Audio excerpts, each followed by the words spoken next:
Hello, it's the Unreal One here. I'm doing a chat with Technokid18. yeah, Technokid18. Alright, so um leading on from the live stream that I did, the benefits of being a single male, um I wanna expand upon that. So you have anything to say about that, Technokid? Um, so where you took off from, what was your closing message? I don't recall Well, the just your closing basically message. saying that if you're single, you have to actually take advantage of what you have, if I'm single, I have more time, I have more money. There's no point of sitting there and complaining about not having a woman. You have to just, make the most of what you have. There's a lot of benefits to it, but if you're not making the most of, the benefits that you have, then it's going to waste. And that's why a lot of people don't see it. Like that guy who came on my live stream. Well, what's his name? You remember that guy's name? Save something. Yeah, I think there was the guy that we were going to boot off Yeah, because he because was trolling. because he thinks that there's no benefits to being single. I mean, he didn't say how, or did he? Can't remember. But I agree with what you said. I think it is of a lot of benefit to men, particularly in their prime years. So in their 20s, to remain single or distance himself from the dating scene, because those are the years in which you can take advantage of like substantial career development, because you're not gonna be experiencing discrimination with respect to your age. You're just much more desirable at that age when it comes to finding positions. You're cognitively in your prime, you're physically in your prime.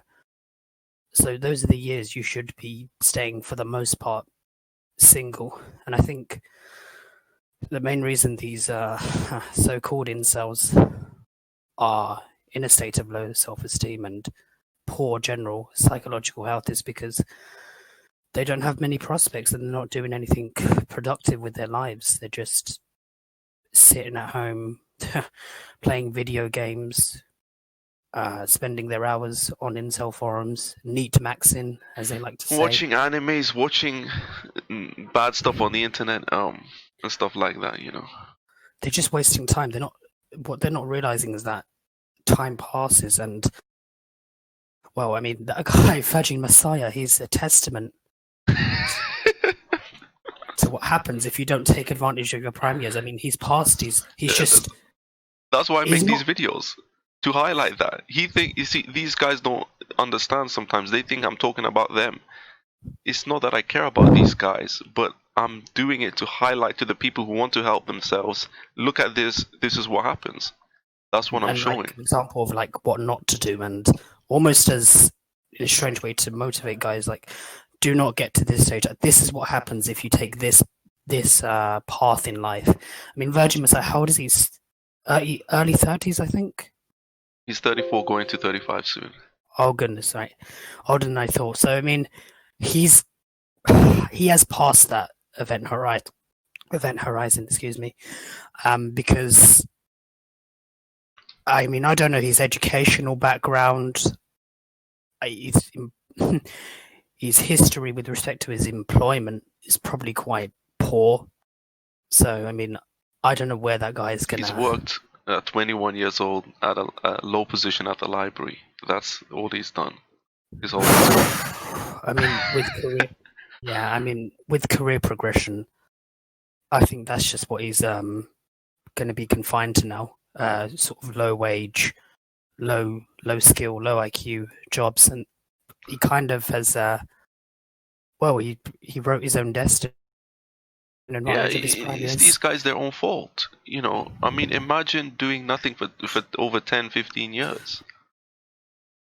That Yeah, I mean, it's just not something to despise by, and I think you're doing really a service to the manosphere by making videos on these guys, because you don't want people to go down that same rabbit hole of of misery and of lack of success. So I don't know with these guys. Yeah, I mean, Virgin Messiah. I don't know what options that guy has left, to be honest, for He's given progression. up. I think He wrote a stupid comment to me saying he hasn't given up. The guy's given up. He gave up 10 years ago.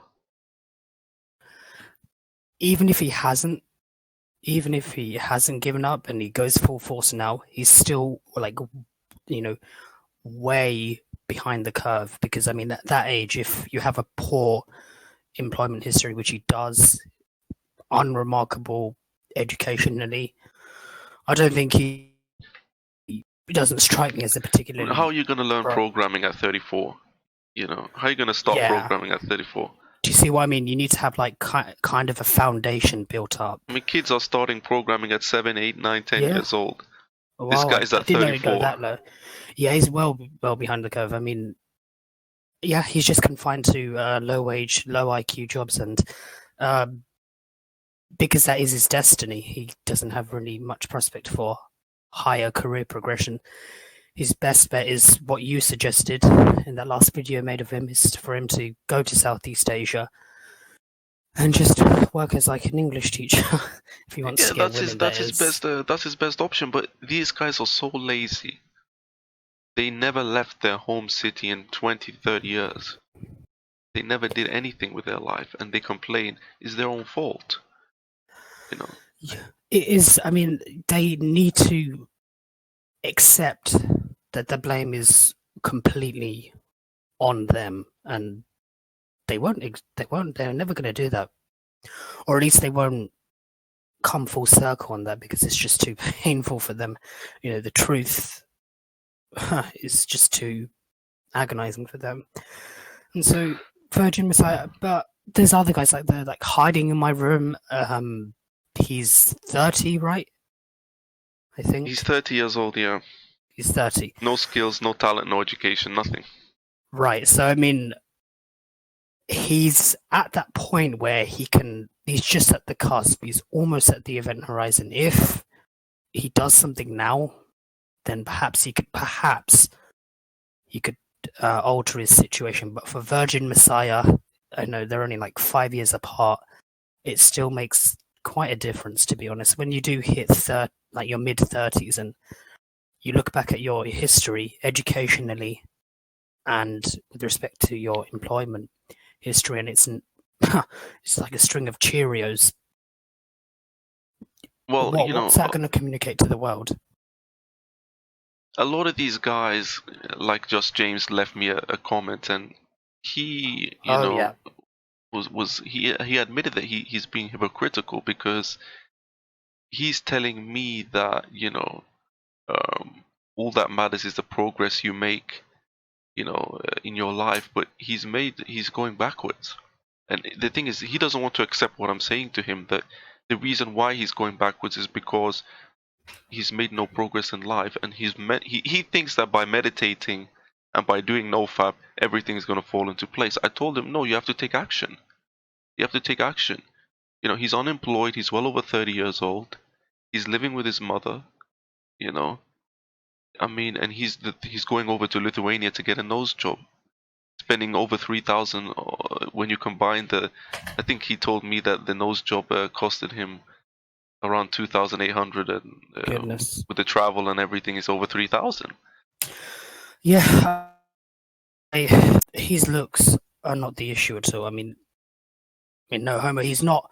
His looks aren't the issue. He's weakly into like above average looking, I would say. So I mean, that nose job was really of no benefit to him. It really made no difference. But aside from that, the problem is that he's spending money that should be invested into his his career progression, right? I mean, that nose job, that's just it's just indicative that it possibly has. He was working a minimum wage job at Lidl. That was his job before, and now he's lost the job, and he's got nothing. So he's jobless. I mean, this Nofap practices and meditating, they're all good. They're all good, like supplementary life practices just to, for your general psychological health, but that really doesn't,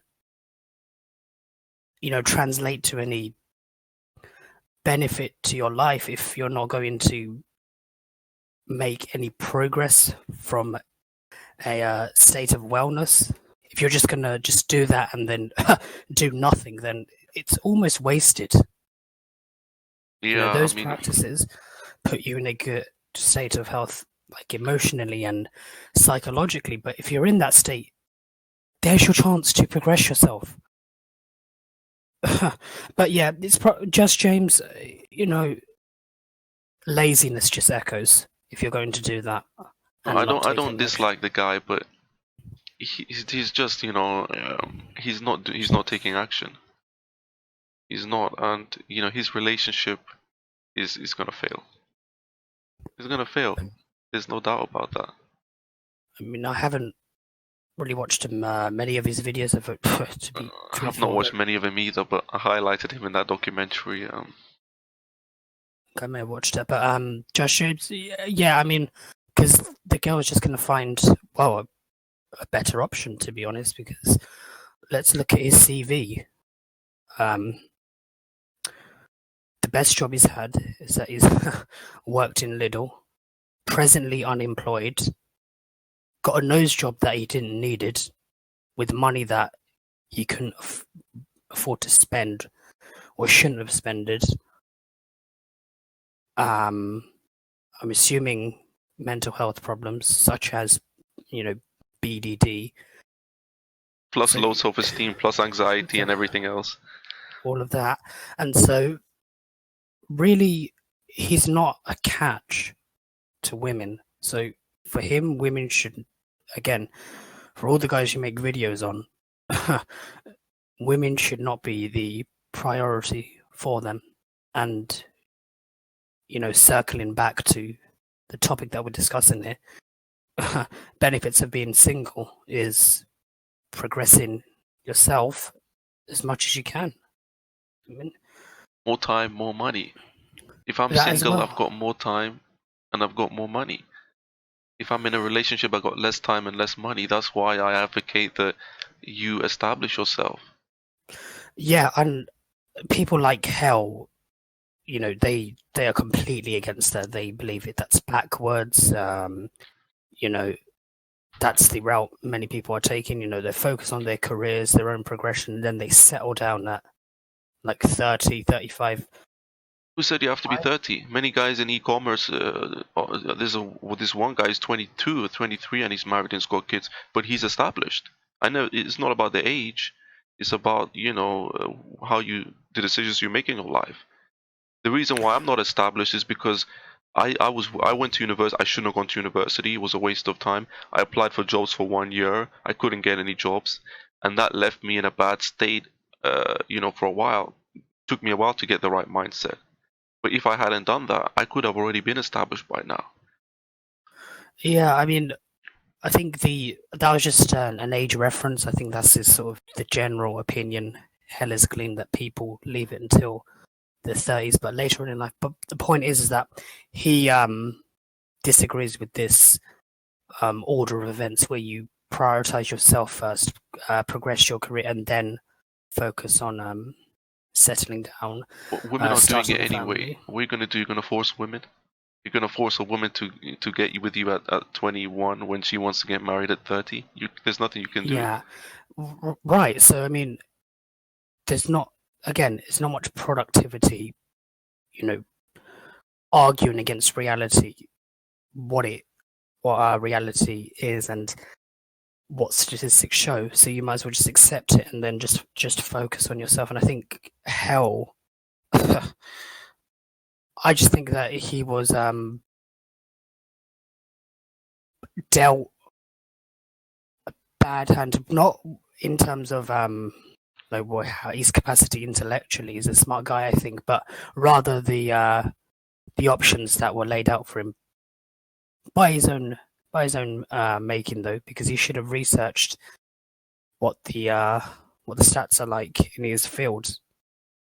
But moving on to university, I'm staunchly against it, to be honest with you. Especially in most fields. I mean, you say that you're doing medicine, aren't you? Yeah, yes, I'm doing medicine. And I do advocate that anything in the uh, healthcare field, Okay, I would strongly recommend you'd recommend that. going to university. I mean, if it's within the then you know where a university degree is for a requirement. Hmm. If it's a mandatory requirement, as in you cannot apply for jobs unless you have this degree and this educational experience and this, they do placements and sandwich years at university. Yeah. If it's all necessary, then go. But you need to have an idea. Don't go to university without a goal or an end career or an end, uh, progression target in mind. If you're just going there because you have this vague idea that it will increase your employability potential, then it's just fundamentally not a wise move to make. Well, do you think that university, would you accept that it doesn't work for most people? For most people, yes, unfortunately, I would have to agree with that. It doesn't work because unless, you know, the job requires the accumulative knowledge that you've built up in university, then it's just not worth it, you know. I mean, for me, it was a complete waste of time. I did not make one penny, not one penny from my degree. You know, how bad is that? Not only I wasted my time, but my money is gone. Yeah, I know and this is why a lot of the degrees really should be rescinded, taken away. Uh, the funding should cease for specific degrees. It should only really be the only degrees that should be funded by the taxpayers are really the degrees that lead to a specific defined career or a job or vocation, such as in the healthcare field. But Right. I mean, you've business degree. I mean, do you think that should be rescinded? Do you think that should be taken Business away? degrees, computer science, even engineering, most of them are crap. So you say computer science doesn't that do you not believe that it requires like a degree for that? You don't think you can Computer learn that science is, on the job? a lot of people don't know this. Computer science is probably one of the worst degrees to get. The employment rate, okay, the unemployment rate is the highest of any degree. Oh, You can check this well, out. that's quite Computer interesting. I didn't science is a terrible know degree that. to have. I did computer science courses at at um at university, A few modules, okay. and it's not a good degree. I mean, all this computer stuff you can learn it on the internet. If you have to take a few courses, with certain, you can take the courses. I mean, it's just a scam, to charge people, 9,000 a year to learn something that is computer based. I mean, I don't know what you do in medicine. You go to a laboratory or something like that. I mean, Well, it's more. I mean, it's a legal requirement, but you virtually cannot become like a healthcare professional without having you know, a defined, formal, strict, curriculum hmm uh, that really adheres to, the legal requirements set by the government bodies.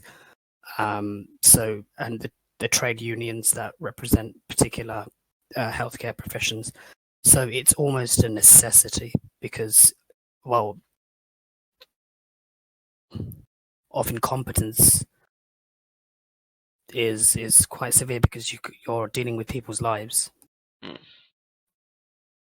It's vastly important to have quite a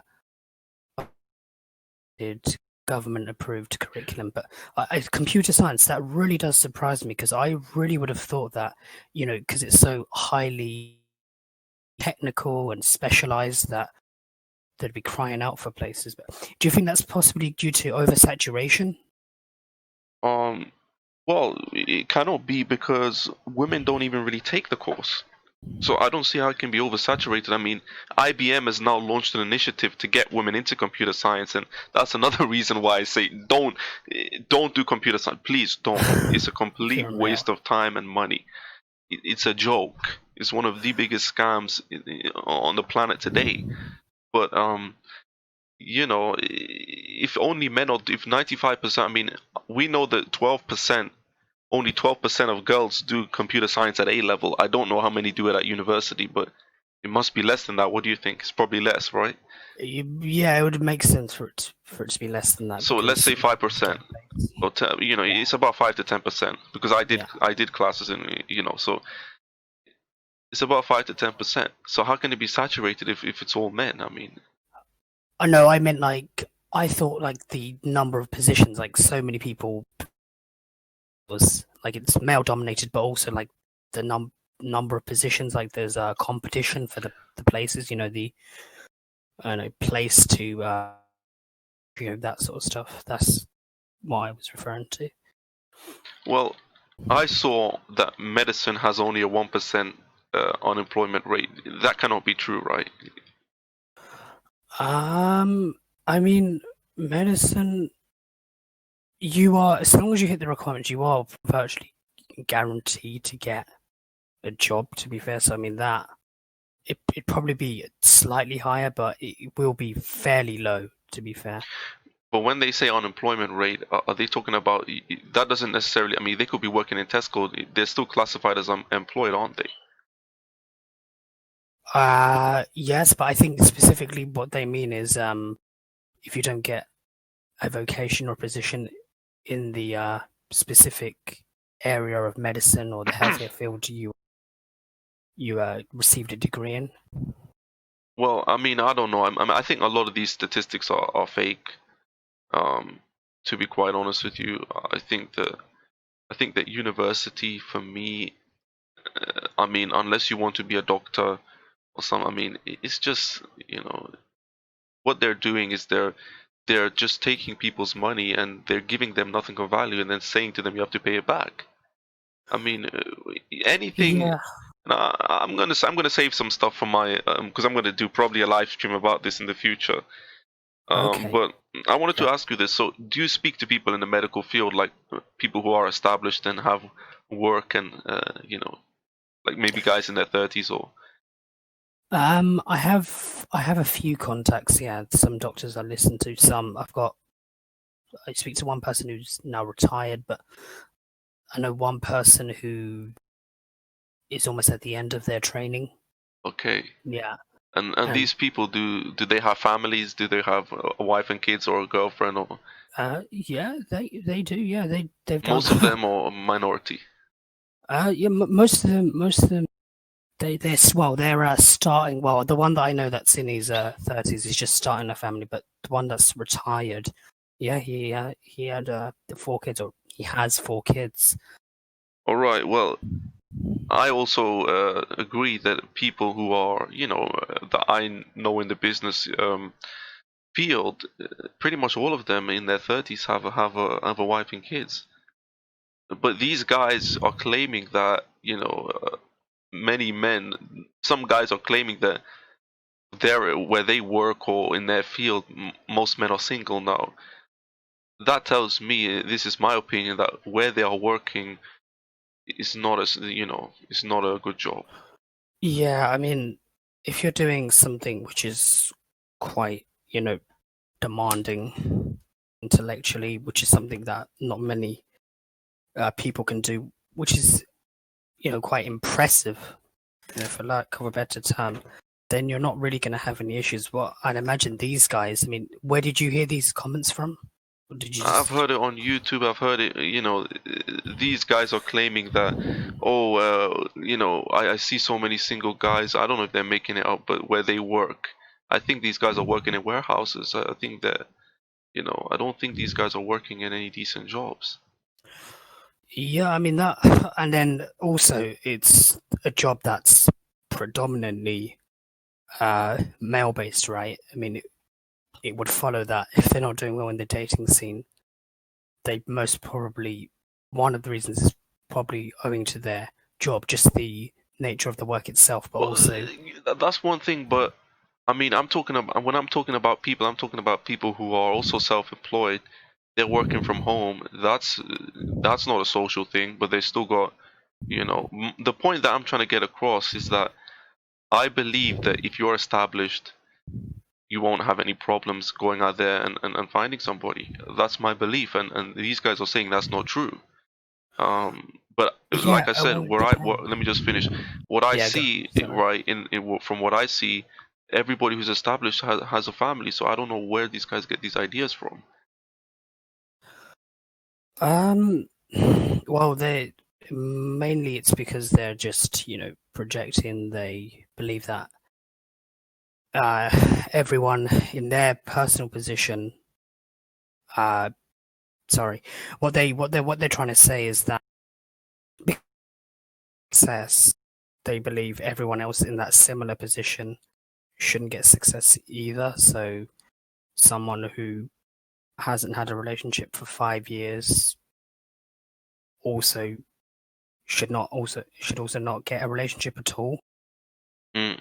That makes sense. So they believe they're in a good position. They've got a job, they've got a few friends, they've got a family, but they think that's that they should be owed a relationship or they should have one. But really, that's not true because maybe they haven't put themselves out there as much as they should. Because I think you just make a good point once in one of your videos, which is it all depends on the type of women you go for and how much effort you're putting into the dating scene. Yeah. So basically, what you're saying is that these guys they're delusional about really where they are on the food chain because I believe that these Yeah. guys are very low on the food chain. They're actually at the bottom. Yeah, I mean the overall, package or CV that they have is quite poor because they probably have. All right, the first and foremost is let's look at their psychological situation. They most likely have low self-esteem, Hmm. anxiety, poor social skills. They don't have that many good friends, or the social circle they do have is it's small, but it's not very productive. On like everyone else in that group shares the same psychological I just want to interject something problems. because this is Yeah, going to be an upcoming video of what I'm right. going to do on Monday, FA Monday. But he said that in his 20s, he had a social circle, but they were Oh, all right. Yeah, nerds, right? And now we're going back to the right. 90s, the early 2000s. We're not saying now that nerds are a bit more mainstream. We're talking about the 90s, the early 2000s, where the Yeah, nerds were very low on the food chain. Now, this is the kind of thing I'm talking about. That if you're putting yourself around a bunch of loser nerds, how do you expect to get any success? yeah. So I mean, they do say. I mean, I don't know if you heard this before. You are pretty much the outcome or the product of the five people you most frequently socialize with, hang around with, interact with.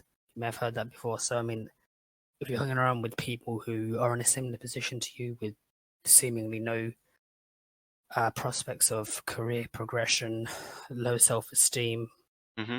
you know, very high anxiety, you're going to be seemingly destined to remain on that path. So, continuing on, these guys, so psychological problems, employment issues, and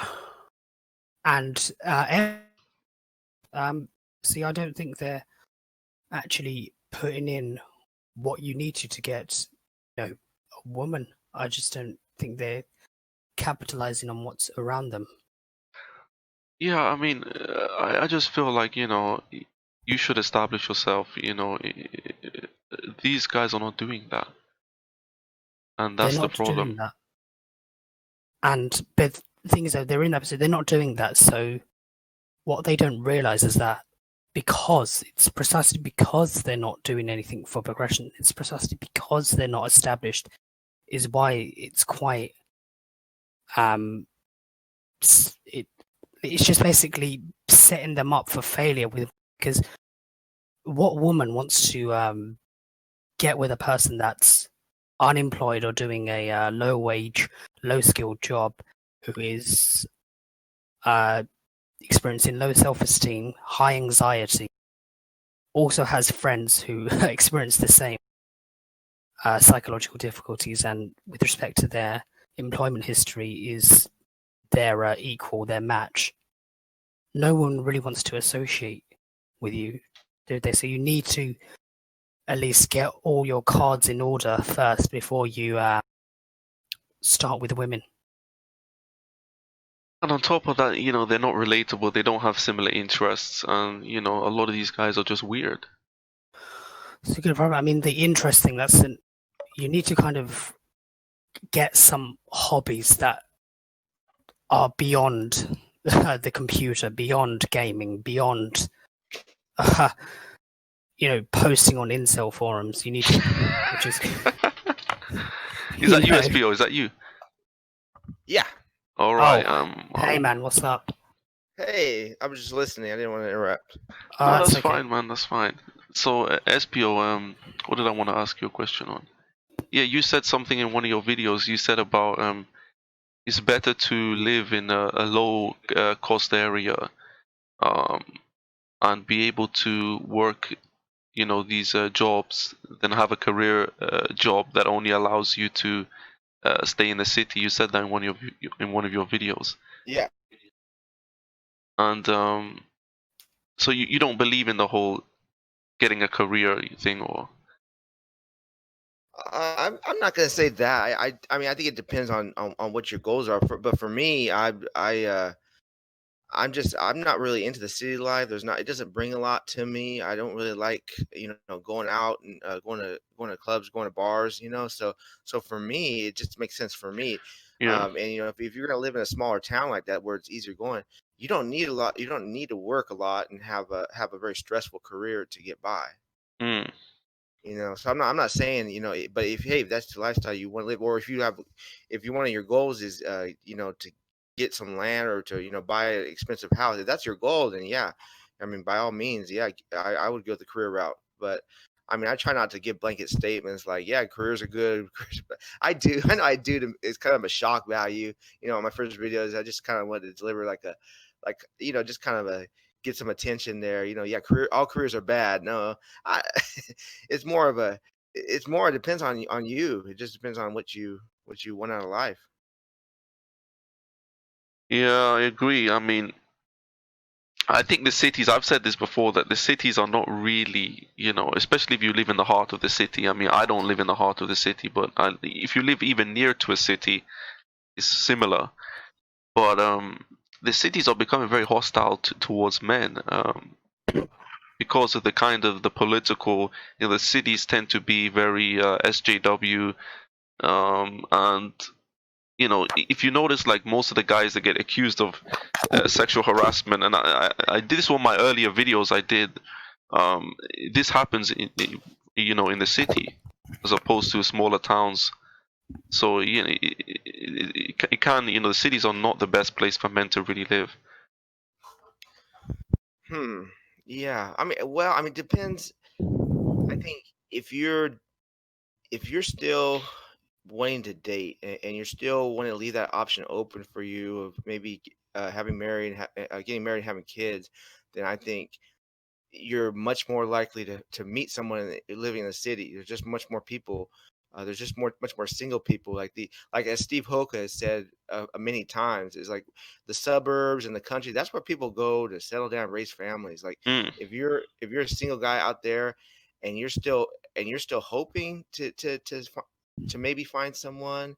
It's very unlikely in these small towns and suburbs. But but as far as what you said, yeah, um, I think that actually, in the city, I think there's a lot of prejudgment you're gonna get in the city. You know, because when you talk to people, male and female, when you're trying to meet friends and stuff in the city, you get a lot of prejudgment. You get a lot of you know, you have expected expectations like, oh, well, you know, are you going to say if you're in your 20s, the first question you're going to get is, are you going to school, or what are you going to school? You know, or like, what are you doing? What are you doing in your life? Whereas people in the outskirts, they're just more relaxed in life. They're more laid back. You know, they're going to be, they're not so, you know, everyone in their 20s, it seems like they're expected to be going to school, they're expected to be going to college, or they're expected to be, you know, going somewhere, because, you know, schools are so close, you know, universities are so close that everyone, you know, is touting on their Facebook how they're going to school for this and going to school for that. So it's just a more fast-paced way of living. But as far as like being a man and acceptance and um yeah, I mean, the SJW thing. Well, you know, the the cities that I mostly live in are more in the Valley of California, so they're kind of more conservative than, like, I'd say, I think you might be talking about, like the big college towns. So I haven't really experienced that too much. Oh, okay. Well, so you're not living near, like LA or anything like that. No. No, I'm in the when I was in the city, I was more in the valley, like I was living in Bakersfield, Fresno, Stockton. So it was more like I mean, they were bigger cities. Yeah. They had multiple universities, you know, bigger cities, but they didn't they come from more an agricultural base, so they tend to like vote more conservative, you know. Well, I mean, I think the cities, they're very materialistic. I mean, Yeah. you spoke about Mm. like if you want to date, but I mean, if you want to date in the city, you have to be willing to spend a lot of money. Yeah, I agree with the Unreal one on that. Just that's just by virtue of the general higher cost of living, particularly so for you know renting, owning a property. Just by virtue of that, you're kind of expected to spend a little bit more money Yeah. with your partner. It's just so hard to find that, because to really judge like when you should either move to the city so you can have a greater number of options for dates, for relationships. It's just a difficult thing. I mean, yeah, I mean that Unreal saying about the issue that men experience with respect, SJW conditioning. I have to agree with that. It's unfortunate. I mean, it's harder to make friends because a lot of men are like that. I mean, not so much where I live, but if you're in the heart of the city, I mean, a lot of men are very, you might say one thing and, they will flip out on you because you're not in line with their thinking. I mean, that is true. I mean, that's why you kind of have to keep your personal opinions sort of on the down low, and I think this is why Unreal made a good point in one of his most recent live streams, which is that the manosphere should have its own platform. As you said, Unreal, seemingly you're getting cucked by YouTube. You're not getting promoted. I mean, killer type of content, type of material gets promoted, but stuff which is quote unquote controversial or non-mainstream just doesn't. It's just left to sit there and just organically, without YouTube's aid, grow.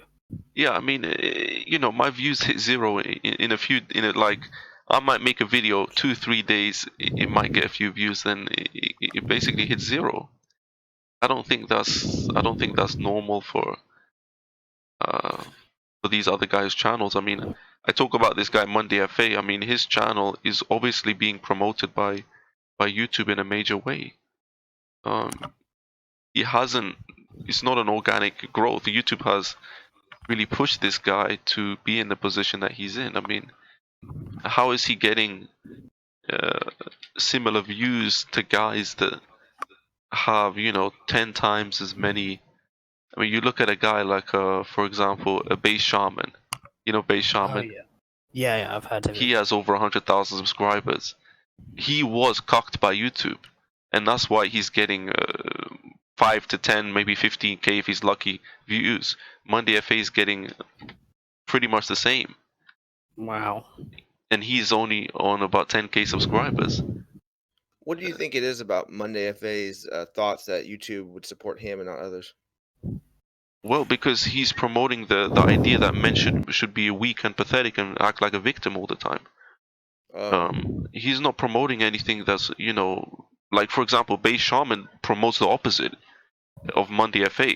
He's saying that as a man you should rise up, you should try to live your life and do don't whine and complain about things. I don't know exactly why Bass Shaman, because at one point his channel was booming and then it just died, but people do get cocked by YouTube. I mean, that is a fact. And I look at some of these guys who are promoting this patheticness, and you just see their views are skyrocketing. There's this other guy, this coach Blackpill. This guy used to have less views than me. I watch this guy. I know this guy from the beginning, but he's very careful. Like, he deletes so many of his videos. He's trying to become, I think he's trying to make money off YouTube, but he has been promoted. This guy said in one of his videos, I don't know if it's still up. Let me tell you, this guy, this Coach Blackpill guy, he said in one of his videos that if you want to be a cuck, if it makes you happy, you should do it. That's what he said. I'm not joking.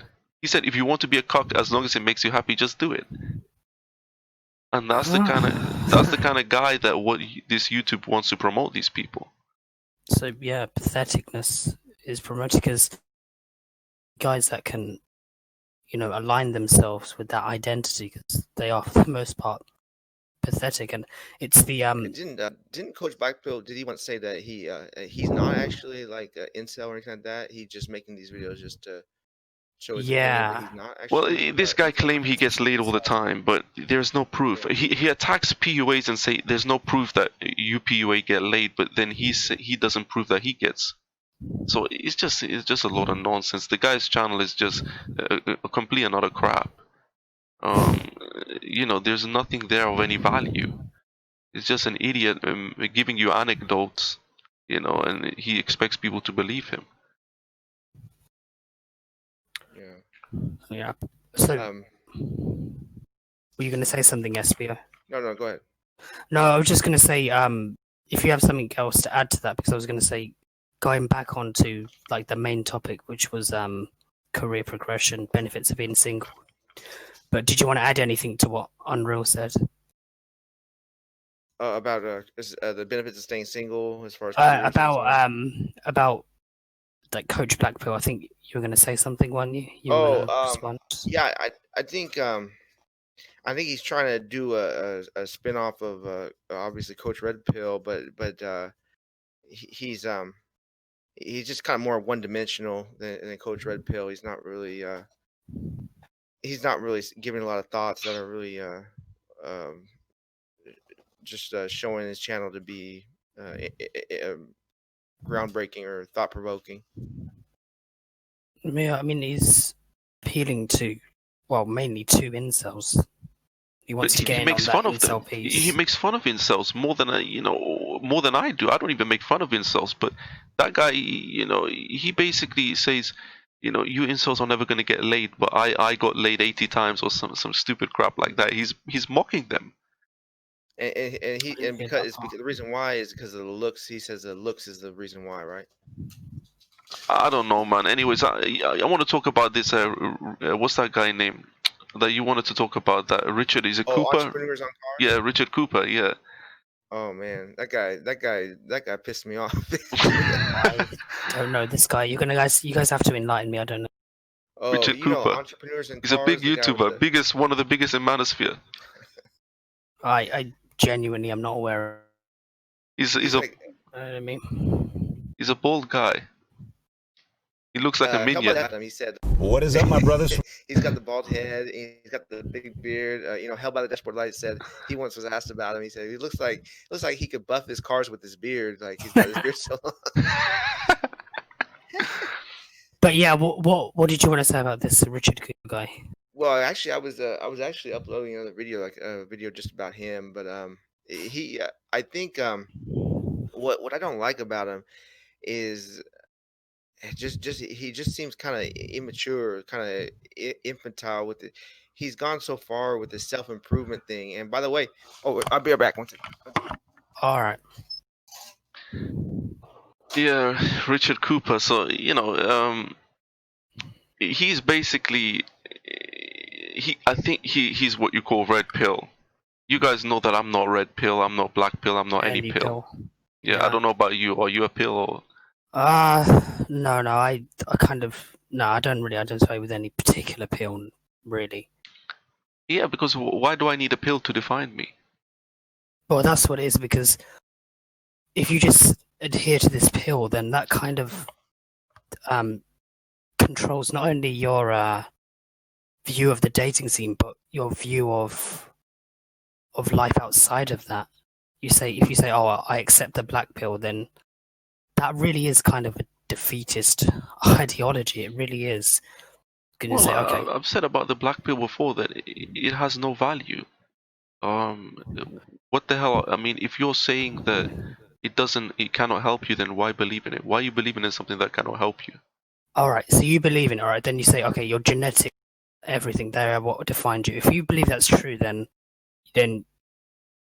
by definition, there's no chance for your progression, right? So why continue to live? Like, why haven't you checked out already? So they don't really believe it. They just want to adhere to it as an identity because for some reason they believe it's cool to be a black pillar, or all this edgy nonsense that it's the same thing with that Bianca Devins. These guys are leading themselves to destruction. All this edgy crap. I mean, I hope these guys are not. I mean, if you're a black pillar a subscriber and you're like 29 or 35, you really are pathetic. I mean, what the hell are you doing? Like, if you're 17 and you're thinking, I want to be edgy, I want to be, I can give you a pass. But if you're 35, 40 years old and even 29 years old and you're doing this crap, I mean, I really feel sorry for those guys. I mean, yeah, I mean, the best thing to do is just to disassociate yourself from that community completely and then just get on with your life. I mean, it's like this guy Blue Sky Media. I don't know if you've seen his channel. Yeah, I've watched a few videos of him. Yeah, go on. He wants to associate with losers. You see him in Harlem, with people who are crackheads. He complains his life is crap, but look who he's associating with: the scum, the lowest piece of scum. People who are on the streets, they're out of their mind on crack, and you see him there in the video. And he's never got out of the hood. He's been in the hood for that long. He's lived in there. And he claims he does he doesn't do any self-improvement. Well, he knows exactly what he needs to do, so he just needs to do it. And if he doesn't, he's got no one else to blame other than himself. So he knows what to do. Just yeah, but he start can't your do life. it. Psychologically, he hasn't let go of his wife that died, so he's just kind of trapped because he hasn't been able to move on. Well, I don't know about this. I mean, everybody deals with, I mean, we all deal with losses in our life. I mean, some worse than others, but it's not what happens to you in life; it's how you interpret it. And yeah. I mean, you cannot go through life living in a Western society with all these benefits you have and believe that you're a victim. I mean, you're just not a victim. Yeah. Right. So, what was it, Richard Cooper, we wanted to discuss? Oh well. What you guys wanted to do? It's just Well, I'll tell you what he said. He said, I guess he had a post. This poor guy said he'd been married to a Mormon lady for 15 years. He had 4 kids with her, and so times got financially hard, and this guy she had to take a job, you know. So after he said after 2 months, his wife left him for someone at work after 2 months. So Mm. Richard Cooper's response to this guy was basically he said, I'm trying to get word for word. He just said, hey, he said hypergamy has no hypergamy does not care if you've spent 15 years working for someone. You basically you stop improving yourself, so you know, you get what you deserve. If you want loyalty, you might as well just get a dog, because you're not going to get loyalty out of a woman. If you stop improving, like, she's going to find the next guy. Mm. And I'm, you know, I'm not saying that's I'm not saying that's not true in 2019. I'm not saying that doesn't happen, but I'm saying that it's kind of like these red MGTOWs or red pillars. They excuse horrible female behavior Mm. by these you know, these cliche sayings they have, like hypergamy, and so they excuse this horrible female behavior, and then they put down this guy who's really just doing his best, and they put down and say, oh, you know, it's your fault, bro. You should have lifted weights more. You should have made more income. You should have done all this better. So, you know, it's your fault. Well, you know, these people like Richard Cooper. Richard Cooper believes that you have to constantly, you know, run game. Even if you're married, you have to, Yeah. you know, do game on your wife, basically. This And is that's what he what believes. he's not the only one that are you sure you've seen this guy gets any video I watch? I see him on the thumbnails. It's 33 Secrets. Yeah, This yeah, I've guy's heard of this he's guy. heavily promoted by YouTube. Like, I see his videos promoted all the time, even though I only watch a couple. But he says the same thing.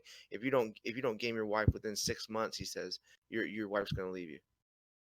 It's just nonsense. I mean, you know, they act as if every single like a woman is a robot. Like, you know, Yeah. these guys need to get real.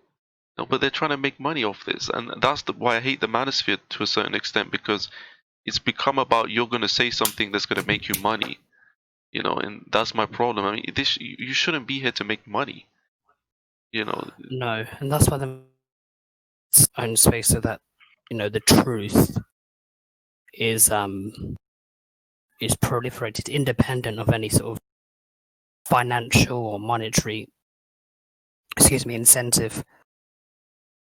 But it's not going to happen because, yeah, a lot of these guys, they are just out there to simply make money. I mean, Unreal, you're not on this platform to make money.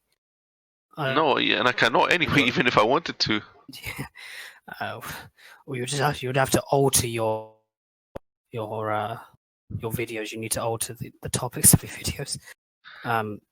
So too with well, you need to basically make videos that promote patheticness, plain and simple. Yeah, I mean, look, at the end of the day, I'm here trying to help people who want to help themselves. A lot of people don't want to help themselves, and to them I say, enjoy it. You know, enjoy your crappy life. Because, I mean, your life is not going to change. You know, that idiot Virgin Messiah thinks that, oh, maybe things will just fall into place. You know, he said this before in his videos. It's not Hollywood. It doesn't work that way. I mean, what planet are these guys living on? What fall into place?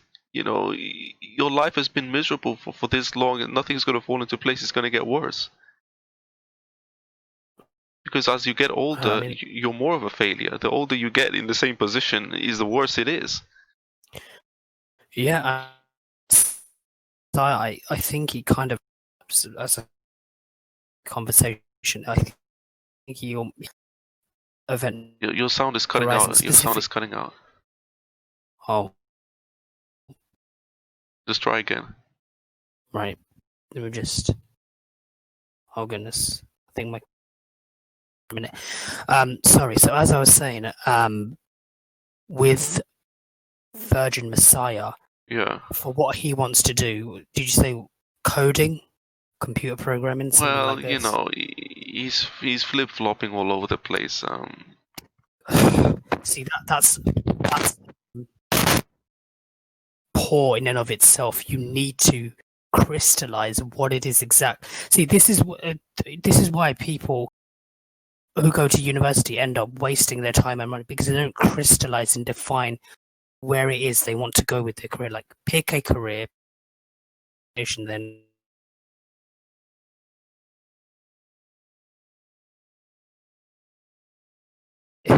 Yeah, you cut off for about 5 seconds there. Oh, it's my connection. It keeps dropping for some reason on Discord, but my internet connection itself is fine. All right. Might be maybe just talking too close to the mic. It might be getting too much Is input. that perhaps so? Is that okay for the sound quality? Yeah, so far. Okay. Virgin Messiah. Yeah, I agree with Unreal. I mean, I'm repeating myself here, but he's best option for, starting a family or simultaneously having a decent Southeast Asian, like an English teacher. Yeah. You think you'd recommend he go to Southeast Asia? That's where I think he would have the most success, because I think in the West, it is. I mean, I'm gonna be like Hamoudi here, but it is over for him. Of course, it's over for him, because how's he gonna explain his situation to a woman? Or particularly a Western woman. I mean, he's in the bottom percentile in terms of progression. I mean, 98% of people, of guys his age, are in a better position than him with respect to like educational pedigree, employment history. I mean, what's his social circle like? It's probably terrible. He probably is. He hangs around with people like him. Right. So there you go. He's in a bottom percentile. Like, what I'm trying to say is the majority of guys are in a better position than him. So what's going to make women preferentially choose him over the majority of guys? So that's particularly true in the West, but in Southeast Asia, he'll do better. I mean, whether he'll go to Southeast Asia, he probably won't, but he won't, because he wants something that's way beyond his means. Yeah, and that goes into the whole entitlement epidemic. It seems to plague the lower strata of the manosphere. Yeah, I mean, I want to talk about this because a lot of people are in this manosphere just because they're losers. That because they're a failure in life. That's why they're not here, because of the fact that they've actually had anything going for them in their life, or they have anything to share or to help people. They're just here because they're failed. And it's kind of like a tribe, isn't it? A tribe of losers. So they kind of feel, I guess, more psychologically content with their self-induced plight. Because if you're part of a group, it's like, oh, we're losers here. Hey, it's almost like a competition. Who's the biggest loser here? That's a good comparison. Exactly. It's what it seems. And they're part of a loser community. It's like all losers here. No one's comparatively any better, so it's great. I'm kind of content. I'm happy with being a loser. Neat maxing as Hamoudi's a troll, but there are a few people on incel forums that are proud that they're neat maxing. Oh, I'm neat maxing. I used to be a neat. Okay, if you're a neat, go on the internet, learn some skills. If you like staying at home, why not start an online business? Why not do some freelance work? Why you have to sit there and watch video games and I agree. do all this nonsense? If I weren't going into the healthcare field, I'd probably be starting my own online business. I mean, they just complain, and you tell them start a business, oh, it's too hard. This is their mentality. There's so much information on the internet. I mean, just start somewhere. It's so within your reach. Just internet has made it so infinitely easy to start something. It's difficult to be successful, but to start it, you can start it. Yeah. Whilst you are on e-boxing, use that free time to be productive and get yourself. I mean, if you're happy to neat max and just be a sponge off the government for the rest of your life, They shouldn't be 'Cause- giving money by the government. They shouldn't. They got no family. They got, they shouldn't. They shouldn't. The government should not give people like that money. that's just another problem. It's If you're not willing to start a business, if you're not willing to invest in your skills, you shouldn't be given any money. Yeah, I mean, but they'll continue to do so, and I mean, from their perspective, it's like, oh, I'm getting money. I don't have to work. I don't have a family. I don't have much responsibilities. I'm kind of with a bunch of losers who are in a similar position. We go on incel forums and we chat and we talk about all this like, curry cell and rice cell nonsense. I'm content. That's their mentality, isn't it? I mean, look. These guys are waiting for universal basic income. That's what they're waiting for. Yeah. And universal basic income. I mean, what do you think about that? Universal basic income. I agree. It should only be given to people who are clearly have experienced some genuine hardships by virtue of their poor health or being deprived educationally because I have a friend that actually was in a position where his school didn't enter him for his qualification. So people in those positions who are genuinely experiencing hardships, they should be given it. But the caveat should be you need to use this free time to try and progress yourself, such as what you said with an online business or trying to actually find a job to actually ground yourself, not just be given free money for nothing because. But everyone's universal basic income. The premise is that everybody gets 1,000. Are you still here, SPO? SPO, hello. You still here? Yeah. What do you think about it? Because it's a big thing in the USA, isn't it? That this guy wants to implement $1,000 a month for everybody. Have you heard about that? No, I haven't heard about it. But I think it's more enticing for neats and stuff to just kind of say, hey, I make close to half of what an engineer makes just working at a grocery store. So I might as well not try. I might as well not go to university. I might as well just work at a grocery store. Yeah, I mean, I just don't. I'm not happy to say that I can accept, somebody like these guys that I talk about getting 1,000 a month, $1,000 a month. I'm not happy to accept that. I mean, if they haven't really contributed, I mean, if they have an employment history like Virgin Messiah or hiding, they haven't contributed much in the way of tax or service to the the country they live in. They're not. I don't think they deserve that money. It's not a worthy recipient. They're not Yeah, worthy I mean, and recipients. $1,000 a month is not a small amount. I mean, That's quite a Yeah, bit. I mean, it can make a live on difference. You that. can pay your rent. 600. what do you say, Right. SPO? I said I could live on that. My mortgage is only 600. Really, you can live on 1,000? I could, yeah. Wow. Oh, in the US, that's crazy, man. That In is. California. That's I didn't know that was possible. in California. Goodness. Yeah. That's crazy. Yeah, so I mean, the guy that's trying to implement it in the USA, Andrew Yang, you haven't heard of him, SPO? Oh, that sounds familiar. Isn't he like a running for some kind of office? Yeah, he is. Yeah, He's running for Democrat president, isn't he? Isn't he one of the? I don't know if he's still in the running, but Oh, I mean, yeah, I don't universal follow basic him. income is coming, isn't it? I mean, it is coming. Let's be honest here. Either a big minimum wage up or something like that is going to happen. Yeah.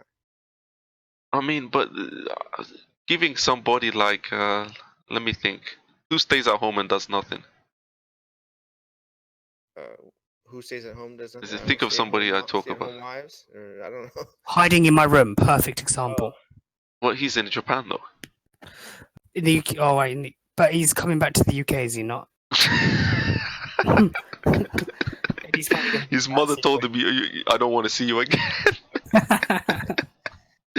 Okay, who stays at home and does absolutely nothing? Oh, Jack Peterson. Jack Peterson. He does I thought he's absolutely progressing with stuff. I thought he. He's not. He does nothing. When he said leaving incels, I thought he was going into like. No. That was hell. bullshit. That was bullshit. He does nothing. All right. He doesn't have a job, does he? No. Blue Skies Media has a job? No, Blue Sky Media works as some hard labor. I don't know what he does, but. Oh, okay. Oh, I don't know then. Who does absolutely. Jack Peterson, I just said. Okay, go on, Jack Peterson. I don't want that guy to get 1,000 a month. I mean, it's because of jealousy. He shouldn't get 1,000 a month. I don't want to even get 1,000 a month. For me, I don't want 1,000 a month either because it will make me lazy. Yeah. That's the thing. I mean, that's a good.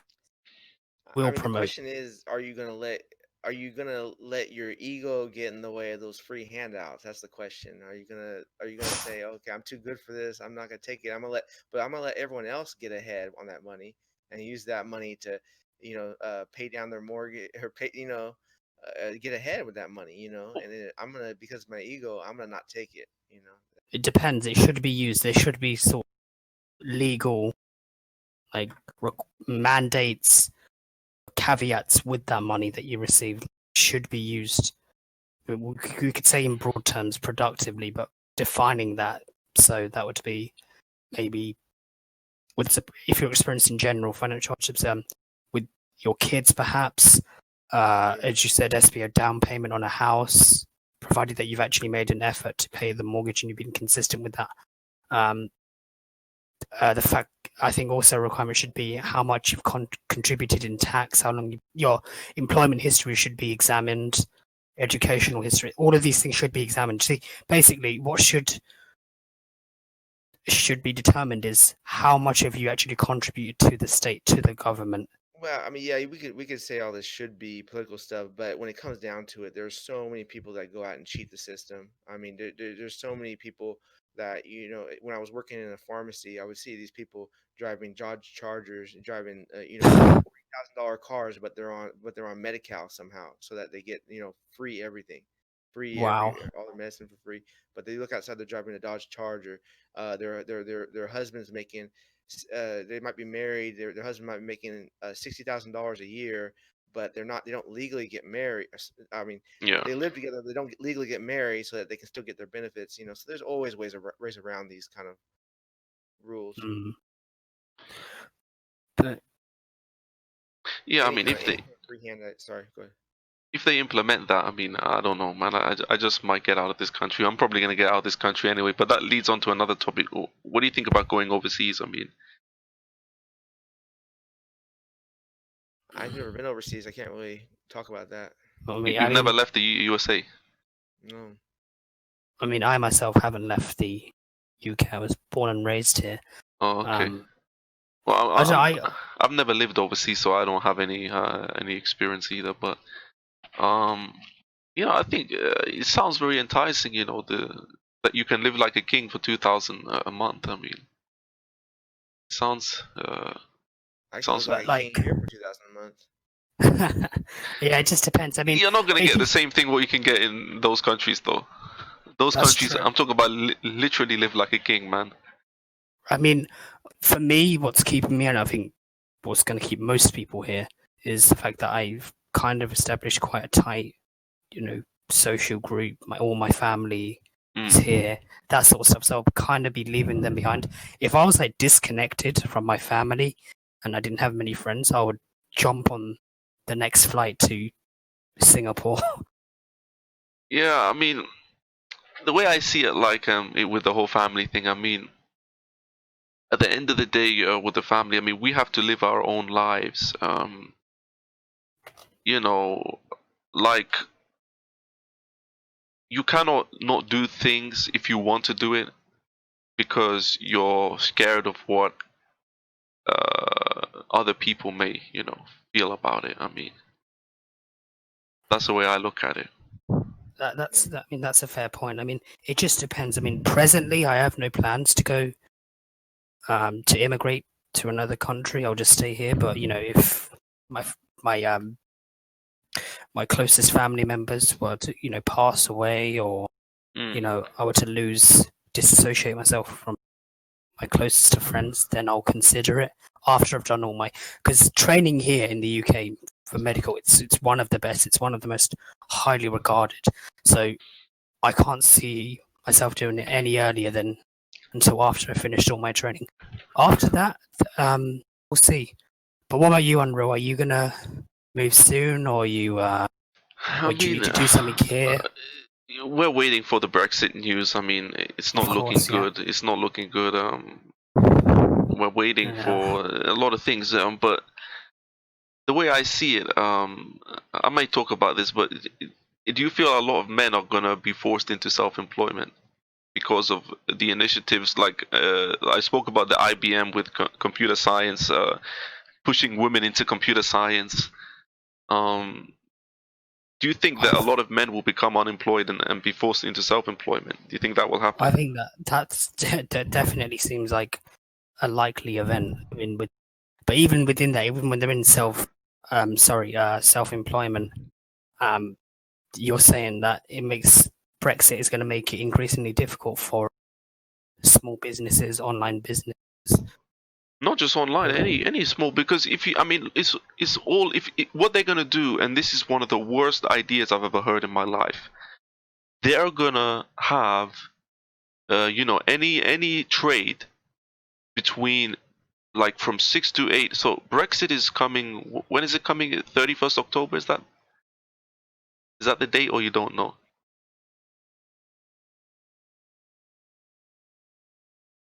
Hello. Sorry, I cut out there for a moment. I think it is the 31st. Okay, so 31st of October, right? Yes. From 6 to 8 weeks. Okay. Mm-hmm. Trade is going to be restricted. I don't know if it's going to be fully restricted, but it's going to be either restricted or disrupted. Now, everybody who's in business knows that the end of the year, October, November, December, this is going into, because October 31st, so November, December, those are the most crucial months of the business calendar. And they're going to restrict trade for 6 to 8 weeks from Europe to UK. So people are going out of business. For guaranteed, people are going to go out of business. Such a sting, man. I mean, and this is what they're doing. This is the reality of, so, I mean, people's jobs are going to be affected. People's businesses are going to be affected. And, I think this may usher in the universal basic income. And for people that have been genuinely, disenfranchised as a result of that, they are worthy recipients of that universal income, just to reground themselves again. Because yeah, exactly. But I don't want those idiots to get it. I don't want those guys to get anything. Oh wait, you mean the people that have been disenfranchised, like maybe they lose their business and lose their job because of Brexit? I think those guys should be given. Those guys should get it. I don't want guys like Jack Peterson and all these. Oh no, fuck them, fuck them. They can be homeless for all I care. Yeah, because if they're not gonna make an effort, or you've never made an effort, why should anyone? What makes you think you're entitled to that? What makes you think you're worthy recipient of that? I just don't understand the connection there. Because basically what you're saying is the people that have put the effort in should get the same as the people who put no effort in. How is that fair? Yeah. Well, it's not, but yeah, it's what it is, isn't it, Espeo? One of the tragedies of the modern Western world. So the only question you have to answer is: do you want to participate in taking that freebie, or do you want to sit back and say, "Oh, I'm above that"? That's the only question you have to answer. Well, it's funny that you say that, Espeo, because I think Hell alluded to that, didn't he? It's like you can go off on your high horse and be very egotistical and say, "Oh, I'm going to be very ethical, and I'm not going to take this money that I clearly don't deserve," or you just accept the handout. And what about you, Andrew? I mean, what are you like with that? If the system's there, would you take advantage of it? Would I take it? Yeah. Yeah.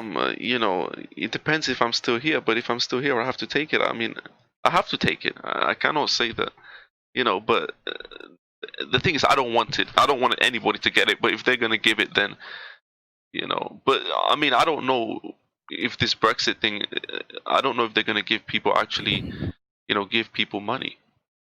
I'm I not sure. I mean, don't know the concept. I mean, the Brexit thing, I haven't really researched it that much. I mean, I mean, for you, it kind of impacts you more because if you're into the you're into business, aren't you? yeah, So I mean, I don't know. I mean, if my supplies are UK based, but I don't know where they get their products from. I mean, that's a good point. Yeah, everything has a and knock-on effect. So the export charges increase. Sorry, import charges increase. But so is that one of the reasons why you want to move to is it Southeast Asian country? You said. well, the thing is that if it's going to become so difficult to make, a decent money, then you might as well go and live in a cheap place. Yeah, I Because mean, I mean, makes perfect sense. if it's going to be hard, I mean, because it's too much stress. I mean, there's no way that, I mean, for people, young guys now, I mean, is it even practical that they can never start a family? I mean, and actually give that family a good life. I'm not talking about, give your kids a crappy life, but Yeah, I mean, I'm just completely fundamentally against that. I mean, if you are going to start a family, make sure you are grounded first. Make sure you are in a position where you're not going to neglect them at all, emotionally, financially, intellectually. Just make sure you're in a position to raise that kids from start to finish when they move out. That is something I despise when they start too young and they're not in a position to support the kid, and the kid has a horrible upbringing. yeah, that's a big problem. I mean, so we got a lot of problems going on and a lot of problems that are affecting men. Um, I think the cities are, to be honest with you, I don't even think unless you're rich or you're from the, from the upper class. I mean, is there any point living in the city anymore? It doesn't seem like there's any much benefit unless you are financially stable or you've got a good network there, like you've got the family base there and connections. It's not worth it. If you're just like an average guy and you want to move to the city for a quote unquote better life, you're better off just staying in the suburbs or going to a country such as Thailand and other countries in Southeast Asia. Yeah, or some parts of Europe or even Africa or wherever. Yeah, you just have to do whatever it is you have to do based on your financial ability, based on your social network, family network. Yeah. So, what was the topic? I think we go off on a bit of a tangent. I think. No, We're still on topic. Okay. What else did you guys want to discuss? So I think we've kind of grounded the benefits of being single, haven't we? Being a single male. Yeah, I mean, said that last night. Yeah. Oh, yeah. That was it. Unreal. I think you said when Espeo came on, you wanted to ask him questions. On the video response he made. yeah, I did ask him some questions. Don't even know if I remember anything right now.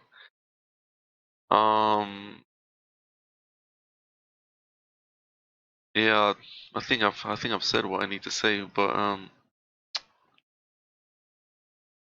So let me just see, because it was benefits self-improvement. yeah, self-improvement, it never ends. I mean, there's this idiot on YouTube. I'm not gonna mention his name, but he talks about he has everything in life, but he just wants a girlfriend, and it's delusional. I mean, how some of these guys like, I said this in my like Elon Musk is still working 70 hours a day, and he's a billionaire. And these guys think I got a basic job in a warehouse somewhere. Weak. Wow. I got a basic job in a warehouse. That's all I need to do, and they wonder why their life is crap. I mean, here's the thing: if you're in that position, don't complain about it because you can't expect to have much if you're in that position. Like, I agree with SPO. If you're content with that working sort of what you would call a manual job, a low skill job, and no, a low skill job. Yeah. if you're happy with that and you're happy with its the financial potential it can bring you and will bring you, Yeah. then that's fine. But if you're going to complain about it, don't complain. Exactly. Yeah, you can't That's find a woman who's in. Yeah, I understand. Yeah, because if you want a woman, I mean, you know that you're low value on the market, so yeah, you have to improve. You cannot just say, I've done everything I need, but you're well you below. haven't. Exactly. But You you haven't. haven't though. Like you are fundamentally delusional. You truly are. Correct. Yeah, because I remember, once in a while, maybe once a year, maybe even working a job around the public, like you'll get a good looking girl who's kind of you can tell is flirting with you. But one of her first questions will always be, "So are you going to school?" Because that's how it gauges. Okay, this guy's a nice guy, but is he going anywhere? Where you are on the pedigree, yeah. I mean, they will judge you because the West this reinforces this idea that if you didn't go to university, you didn't go to college, you know, well, like you're a loser, like, oh, you're a bum, you're dumb, you're insignificant. But so yeah, I mean, your status will have an impact on your sexual market value, if you want to, should we just call it that? For sure. But again, in broad terms, it all depends on the type of women that you're going for. As Unreal has previously said, it just all depends. Yeah, exactly. Well, yeah, because we were talking about the SJW types. Like, if you go to like the real downtown areas where they have like these kind of like like kind of trendy bars where people ride their bicycles and park their bicycles outside the bar. These type of people, I think they tend to be less interested.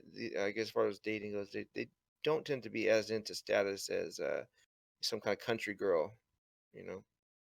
Yeah, or a girl that's very fashion conscious and very into celebrities and high all that stuff. maintenance, yeah.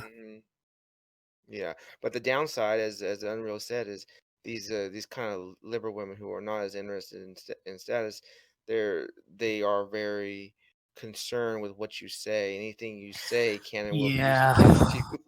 That's true. I mean, you said that, I think, SBO, in one of our conversations, you said you had some experience once with a woman who displayed interest in you for a relationship, but because you expressed that you support Trump, she was out the door.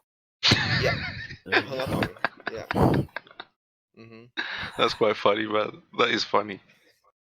Yeah, it's like so yeah, with the liberal side, like they don't. It's like, I mean, Hell by Dashboard Light said this, and I believe it's like they viscerally they hate the opposition. Like it's not like, whereas the conservatives are more like, let everyone live and let live. Laissez-faire. You do what I want, you do what you want to do, and I do what I want to do. And I think the extreme left is like they have a hatred for you. Yeah, they have as you say, a visceral hatred. I mean, have you not seen all of the crimes that they commit?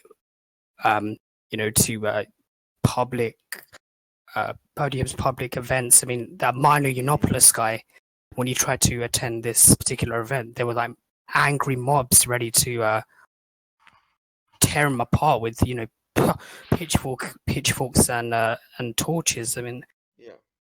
It's just that's just sickness. I mean, I don't like that guy either. But he's a troll. I mean, why do they care what that guy says? Yeah, but like, do you see what I mean? They're so fixated on what you say. I mean, like this, PC nonsense. Watch what you say. Mind your P's and Q's. I mean, and that's another thing why I like being self-employed. I don't need to run away, and say, "Oh yeah, I agree with that." I can put my stuff on the internet. I mean, I think Unreal, you said once. I mean, in one of your earliest videos, that you've never been a guy that's kind of been embraced, like politically. Like, so in your previous years, have you always expressed your your viewpoints, however controversial they may be.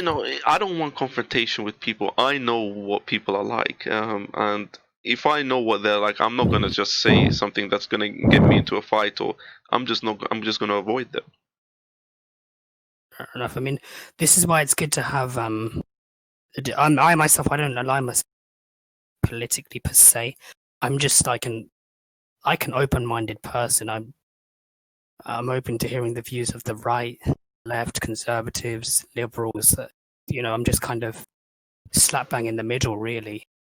That's what it is. I'm just an open-minded person. That's why That's why I like Hell by the Dashboard Lights video. That's why I like Unreal's videos. That's why I like Espeo. That's why I like quite a lot of like a broad array of manosphere content producers. Yeah, I mean, so going to the manosphere, do you think that these guys at the top? Do you think that they're shills? I mean, it seems that way, kind of, doesn't it? Because Well, who do you define the top? Entrepreneurs in Cars, Coach Red Pill, Alpha Male Strategy. I mean, Alpha Male Strategy is here to make money. I mean, but YouTube is promoting these guys. I mean, some of these guys, they're paying to, because it's worth it for them to pay to get to the top, because they're selling courses, they're selling consultations, they're selling books. Or they have their own private like channels where you get more videos. Oh yeah, I mean, yeah, they're just out here as we've said earlier in the conversation, to make money. They're not out there to really better the manosphere. They're not really out there to improve. Well, I don't think there's men's something lives. evil about that. I mean, if they're spending all this time, I mean, Coach Red Pill puts out a video a day at least, right? There's nothing wrong with making recognize money out of it and commend that. My problem with them is that they're not really giving back. I mean, if you're here to make an income, I don't believe that just sitting down and talking is enough. I mean, because I'm doing that. I mean, if I put a video out a day, I mean, I don't think that's worth being paid for. I just think that the kind of content, if you're going to go out there into the real world and conduct interviews, and I mean, Coach Red Pill talked about Ukraine. If he was actually going out to the Ukraine and documenting his trip in the Ukraine, yeah, okay, that's worth getting money for. But just talking about going to Ukraine to find a wife, I don't think that's worth, I don't see him as like some guy who's worth paying to get that information. Right. Yeah, well, that's the value of it. I mean, these courses, a lot of them, I don't imagine they're worth the money that they charge. Of course, it's like these business gurus. Oh yeah, this is what I wanted to go on. Like this thing, like Alex Becker. I mean, I almost kind of fell for it, but then I just took a step back for a minute and thought, wait, let me research this guy. And then I found the distinction between profit and sales and how they like to underrepresent the distinction there. I mean, one of the things I have against, and like, it's one of the things I don't like about capitalism. These guys are known scam artists. I mean, I don't know about Alex Becker, but there's this other guy. He goes to business events. He's always at these business events, and you put this guy's name into Google, okay? The guy has hundreds of people. He scammed me out of 10,000. This guy is a millionaire. And why do these events allow him to come there? I mean, you're allowed to have your own website. You're allowed to go to these events and promote your stuff. You're allowed on YouTube, and you're scamming people. That's bizarre. That's the thing. I mean, these guys are even on the Forbes. I mean, I don't know about Alex Becker. I don't know about Tony Robbins. Even Donald Trump endorsed. ACN. Haven't heard of that. Do you know ACN Espeo? ACN?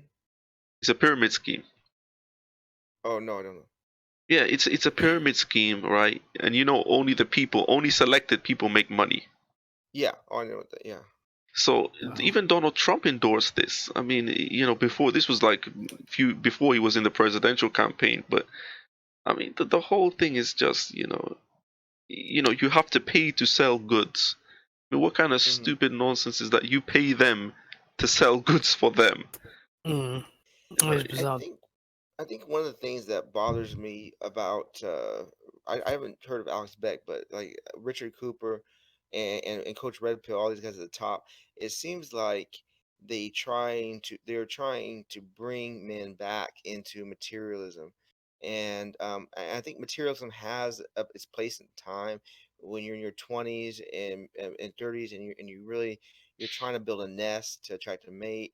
You're trying to get yourself established, get your house, get a down payment on a house, get a nice dependable vehicle. It sort of has a place in life, but I think as you get into your 40s, seeing these I think isn't Coach Red Plus, he's probably in his 50s, right?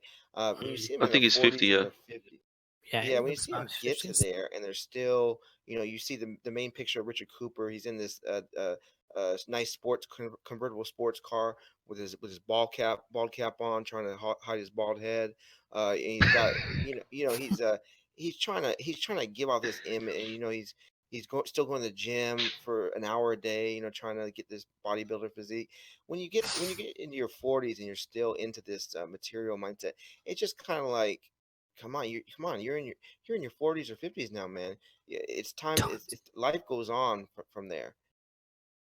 That's not going to appeal to women in your age bracket. That, as you said, you can capitalize on that perhaps if you're somewhat neurotypical and don't have any psychological issues in your 20s, but when you're 40s, all of clothes, gym, it's just absurd to Well, think that. they only want to date younger women. Like the Yeah. 33 Secrets. You mentioned the 33 Secrets. Hmm. Doesn't he only date women under 25 or something? I mean, I don't know. 25, yeah. Wow. And Coach Red Pill gives that number too. He did a video saying, a woman's damaged if she's still single after 25. Don't go. She's only date women under 25 is what Coach Red Pill What's this says. clown talking about, man? I mean, I prefer under 25, but I mean, I don't know if I was 50 if I would say the same thing. Exactly. No, you need to adjust. Like, people who are lacking in, critical thinking skills, people who are just naive, will just latch onto it and think, oh yes, I'll only do 25. I'll go on Tinder and put my age bracket to 25 and under. He's doing a disservice to men by saying that. But do you Because a think lot of people will believe that. A lot of people will believe that. you think he's a sugar daddy though? Oh yeah. Coach Red Pill. You think he is SPO? Hmm. So it's not so he's married to a girl. It's just a sugar daddy situation. Well, I mean, if Yeah. he's following his own advice, he's adamantly saying that do not date anyone over 25. So obviously, I mean, unless he's a hypocrite. he's got a Ukrainian wife, Yeah. and he didn't mention the fact that Ukraine has some of the highest divorce rates in Europe. I think you mentioned that, didn't you? Yeah. So I mean, And that's one thing men need to get through their heads is that every country that accepts feminism and moves on from this traditional mindset, not one country has ever voted to move back. I mean, yeah, you get like some conservative women you don't think the so? That might not be true, but I'll need to research that. It seems I thought plausible, but continue, yeah. I don't think any country has women have in mass voted to go back to the good old days. They've all accepted feminism. They've accepted their freedom and moving away from providing for themselves as opposed to having a husband do all the dirty work for them while they stay at home. No women in the country has voted to move back to that. Is what I'm saying. Hmm. Do you disagree? I don't know. I don't know. I'm not I'm sure. not aware. I mean, you will need more research, but that, particularly so in the West, that seems very much likely to be true. And I don't think there is going to be a transformation. I mean, it could happen back if society collapse. I mean, if technology kind of collapsed and then the only jobs that could support a family were these kind of labor manual intensive jobs, in factories and stuff. Then I yeah, think that's the only way it could happen. And then obviously, because it seems to be on the upward trend, the opposite of that. Because as Unreal was discussing earlier, before you joined the conversation, SBO, that in computer science and a lot of IT related jobs, there is now going to be increased like preferential hiring for women because they're so underrepresented in those fields. So, So what about fields men are underrepresented? I've never heard anything that men are getting any. no, Does that yeah, Well, doesn't do you exist, does it? remember in no, I think it was like probably like 10 years ago, they were I remember they were talking about helping out the construction industry. And then Ben Bernanke, I think he's like the head, he used to be the head of the Federal Reserve here. He says, well, I don't want to endorse a field that's mostly white male, that's mostly going to support white males. You Oh know, wow. it's like flat out. He said that, yeah. And so they said, well, let's.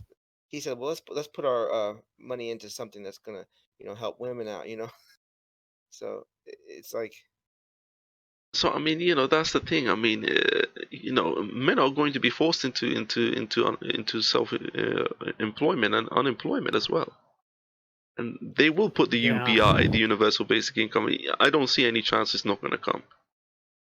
It's going to be and almost a it sounds like that. necessity, to be If men are gonna honest. be if men are gonna be forced out of jobs, it sounds like that universal basic income It's is a gonna help men. necessity, yeah. It's going to be almost a necessity.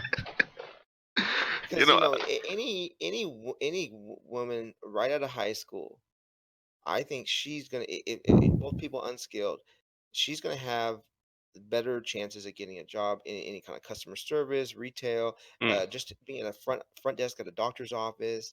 Yes, She's gonna get preferential treatment because what guy most guys are who have their careers their businesses established. They're not gonna they want to hire a cute girl as a secretary. It's just the that way is it true. is. That is true. do you think For it's those you jobs make now, more money for doing that if you hire a cute girl? Like, I mean, not necessarily. It doesn't mean she's a harder worker or anything like that. I mean, they say, "Oh, women are better at multitasking." I don't know about that, but I think that it's just male nature. I think does it make more money? Kind of in a way. I think if you let's say you have two cash registers open at a store, a little Kmart or a little Walgreens or whatever. hmm, You have two cash registers open. I think most people, if the line's not too long on each side, I think most people tend to choose to go to the cash register of the cute girl. oh, It's just okay. the way it is. yeah, They're I just more receptive to it. so too in like fast food places. I know, um, one of my family members used to work in McDonald's, and they literally only have women at the front at the tills serving the customers. All the men are at the back and like making the food. Mm, Wow. yeah, I didn't even know that existed, bro. Yeah, I mean, he's telling me, the friend literally told me that that is literally what it is. Like, he's yeah. been there for I've seen it. ages. Yeah, he's been there for ages, Mm. and then women on like their first few days of being oriented in the kitchen straight away they're trained up on how to work the till. Yeah, I think So, men and women, and it goes back to what I said when Real was saying when we first started this conversation is there seems to be kind of a, I don't know if it's like a fear of man or just kind of a dubiousness when they see a male. It's and when they see a female, it's just kind of there's more an openness and I think businesses are kind of capitalizing on that. definitely, I I agree with that completely. Um, I mean, I went to a birthday party, one of my kids' friends' birthday parties during the summer. It was at a swimming pool. They rented a big swimming pool at one of the schools, and I get in the pool. The adults are in the pool too. I get in the pool, and then a mother with two of her daughters was there, and I went in the pool to play with my kids in the pool, right? And then the mother says, "Oh, to her kids, come here, come over here," like like to get away from me, like I was scary, and mm, this is a pool party with all the same school, so they all know all the parents know each other. They see each other dropping their really, kids off, but still, it's just, it's just, I don't know if it's a fear or dubiousness or something. I applied it when I was in pharmacy. I applied to work at the hospital, and so I go in. I didn't wear a suit to the interview. I was wearing, but I was wearing. I probably shouldn't have chose these colors, but I was wearing a black button-up shirt, black slacks. I didn't want. It wasn't like a. It was just to be as a pharmacy technician. It wasn't like I was applying for some high up job. So maybe I should have wore a suit. Maybe I shouldn't. But maybe the choice of all black wasn't a good idea. But I remember walking down the halls of the hospital, and this young girl, probably a nurse or something, just comes up to me and it's like, "Oh, let me help you. Let me help you find where you need to go. Can I help you find?" Kind of nervous, like just kind of like acting like I'm gonna like shoot up the place or something like that. It's Really, it kind of was like weird. that, right? Wow. I mean, you work in health too. Do you see this as a male? Do you see when you walk into a place? Do you see kind of a fear of males? Kind of. Um, I will say that generally, people, I mean, particularly so if the woman, I mean, my classmates are attractive, they're much more open to this is the patients to give a more detailed, medical history, their background, their difficulties. If it's like a female, as opposed to like myself and my other male colleagues, they just feel generally a lot more patients feel Mhm. just a lot more comfortable around females, female practitioners, medical Yeah. practitioners, particularly so if they've got some vague prettiness to them. So I mean, that's just, but I think that's something just rooted in male nature and nature, to be honest, because they just see them as innocent, Do you? wholesome, Yeah, and I think and as going back nurturing. to this, nurturing, yeah, but going back to this, all these jobs going to the feminine is that they're trying to do support people going to the schools and give them preferential hiring and stuff like that. Well, it's like, remember Angry MGTOW? Remember what he said? It's gonna come to the point where you go into a business or something and you get service from someone. It's gonna be like he felt like it was like a high it was like a prestigious thing if he had a male give him service at Wow. that business, because it's like he knows that if he has a male helping him, this guy knows his job and he knows it well. He didn't get he didn't he's not in that position because of preferential hiring that whereas if he has a female help him, he feels like, well, she got the job because the boss thought the owner thought she was cute. Yeah, I mean that unfortunately still, I'd imagine, exists Yeah, I more mean, than you'd expect. attractive women. I mean, some attractive women, they can just walk into a retail job as soon as they, when they turn 16, and from there, it's plain sailing from there. I mean, a lot of these women just have an easy life. And Yeah. I really cannot Yeah, relate to people like that because I mean, I've talked about it on live streams. I mean, I've not had that experience. I mean, I think an attractive woman with no education may even do better than a guy with a degree. yeah, it's I can impossible. see that. Yeah. Attractive, being attractive, and being a woman and being like even vaguely attractive, that sort of sets you up to be quite, safe in life. It sets you up for quite an easygoing life. I mean, was that girl that you outlined the case where she was caught dealing drugs, Class A drugs? What was it? You made a Heroin and video on it on crack, I her. think. I believe it Yeah, was heroin and crack. heroin and crack. Um, she got the passing. Why? It's ridiculous. I mean, why did she just get merely a slap on the wrist? She didn't even get that. Mm. She got a calm telling off, if you can even call it that. It was barely that. It was just a sit down, like, oh, don't you worry, darling. It's okay. Just don't do it again. There was no punishment, really, was there? No, there was no punishment. And I mean, this is the problem. I mean, I speak about female privilege because the same people who are campaigning for equality, they are hypocrites because Yeah. men are being trampled over in certain situations, and I don't see them ever saying anything about that. I mean, was there any major article or huge news report about that case about, oh, this is such a display of that peppered throughout the newspaper because of demonstrates inequality and no, I didn't hear that. I didn't hear any feminists complaining about that. Did you?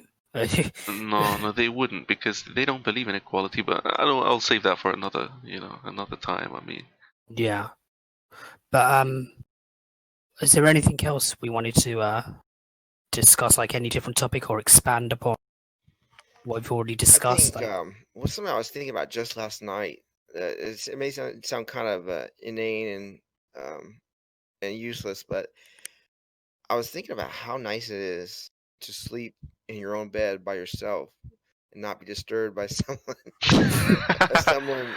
I mean, because as you get older, it gets harder. I mean, sleep problems are there as you get older. You see it all the time. People taking medications for sleep, and but it's just a very nice thing to come home and have your own bed to sleep in, not have to worry about any kind of anxiety or as far as do you have to get up if you have to get up to go to the bathroom or something like that. It's just nice to sleep in your own bed. I mean, I Relaxing.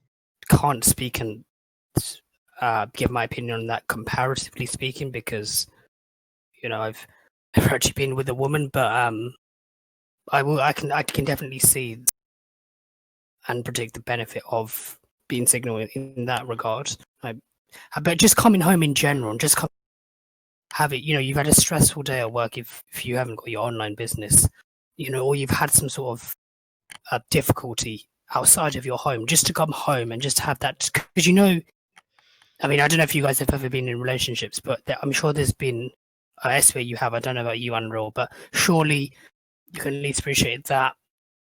In some days, you just want to be left alone. You just want to mull things over yourself. Mm-hmm. You want to just lie in your bed, think things over, and you don't want to be disturbed by anybody. You just want that time to yourself. And I think people don't recognize or can even really predict the benefit of that, of just having your own space. Have you guys physically? You guys are from the UK. So have you seen the movie The Transporter? Oh yeah. Jason Statham, right? Yeah, that one. Okay, yeah. Where the where the woman who comes into his situation, his job, the woman. Is that the first one? What, the first one? Yeah, and the Asian woman, the East Asian. Yes. And he says, "Look, I'm kind of concerned that I have a nice quiet life, and you might interrupt that nice quiet life, and I don't want that." Yeah, I mean, it is nice. I mean, I myself do like my own space. Do like not much interaction on most cases. I mean, I can be a sociable guy, but I do prefer just to be on my own. Like with a trade-off, and if you have someone that fits in your life, well, then might as well try it. It has to be a compliment, though. The woman has to be a compliment to your life. If she's sort of a complete opposition to you, or your personalities clash, or always arguing, there's not a good, healthy relationship. I mean, but even then, even when it is sort of somewhat complimentary, there are days where you just want to be alone. Like you want to be, or even I'd imagine, away from your kids, away from your family, and just be on your own. Right. As you get in your 30s, you guys are younger than me, but as you get in your 30s, most of the women out there are going, well, not most, but a lot of them are going to be single mothers. So if you, I mean, would you raise another guy? I mean, I don't know about raising another guy's kids. I mean, yeah. I mean, even though, I mean, I have kids, so I can't say I would never do it, but it's kind of, man. I mean, talk about you having your nice quiet life and then bringing getting involved with a woman who has multiple kids with another guy. I don't know about that. It's just if you've been alone, not lonely. That's a key distinction there, because I agree with Unreal. Loneliness is a mindset, but if you've lived alone for the rest of your life, not live a life of loneliness, and to have the offer of raising another person's kids with a woman. It's kind of a difficult transformational change for you, psychologically, emotionally, and just practically as well. So it just depends on what you want in life, I mean, but really. guys do it. I see all the time. Guys do it, and even they don't have kids of their own, they like to get in these situations and complicate their life. And but I mean, I guess they must be really lonely to want to put up with that. But I mean, for me, like it's just kind of a But you have your like kids, and like I'm assuming. So what's the what are you hoping to do in like prospectively SBO for like relationship wise? Are you just going to keep the same dynamic you're in now and just see your kids regularly on a weekly basis or yeah. bi-monthly basis, and just not have and not try to get in a new relationship? Or you just Well, I mean, I mean, I'm always open to it. Like I have like a dating app on the phone thing, but just oh no yeah, success at all. On no success because it's when you're just like I said earlier, when you're in a small town like this, it's it's just not conducive to finding someone new. And but my ex-wife, she actually does want to move back to the city. Um, but it's what I mean, it's not kind of a priority for you to like um nah. initiate a relationship, is it? It's just kind of more if it happens, it's a bonus, but you're kind of casually in Yeah, the dating scene. I'm not gonna like because I I think I could have, if I really tried as hard as some of these guys, these experts, tell you to try, but really, if I like, for example, someone set me up from work with a woman from her because she has two jobs, so she has a woman who's a single mom who has one Mm, kid, and she tried to set me up with her, and so we were talking, and when it comes to the point where I'm the one messaging first every single day after a yeah, I few get weeks of that. that, it gets old. It You gets really kind of old. know, you kind of uh, begin to get an idea of how valuable you are to her, and Exactly. so you just kind of you kind of start to see the writing on just bin it from that point. But Yeah. it's good that you aren't so invested, you know, practically, psychologically, emotionally in the dating, because if you are, No. then that and you're not getting success and you haven't undertaken the necessary steps to embrace loneliness, then that's going to set you up for poor Uh, psychological. I have a Yeah. question. Are you still speaking or? No, I well, like, finished there. All right. SPO. How much did it cost you to, like when you've been married right before? oh yeah, once. Yeah. How much did it cost you? When did you get married, by the way? Oh, I want to say probably like 10 years ago. Okay. So the thing with the like wedding ring, honeymoon, all that. How much did it cost you in total? Uh,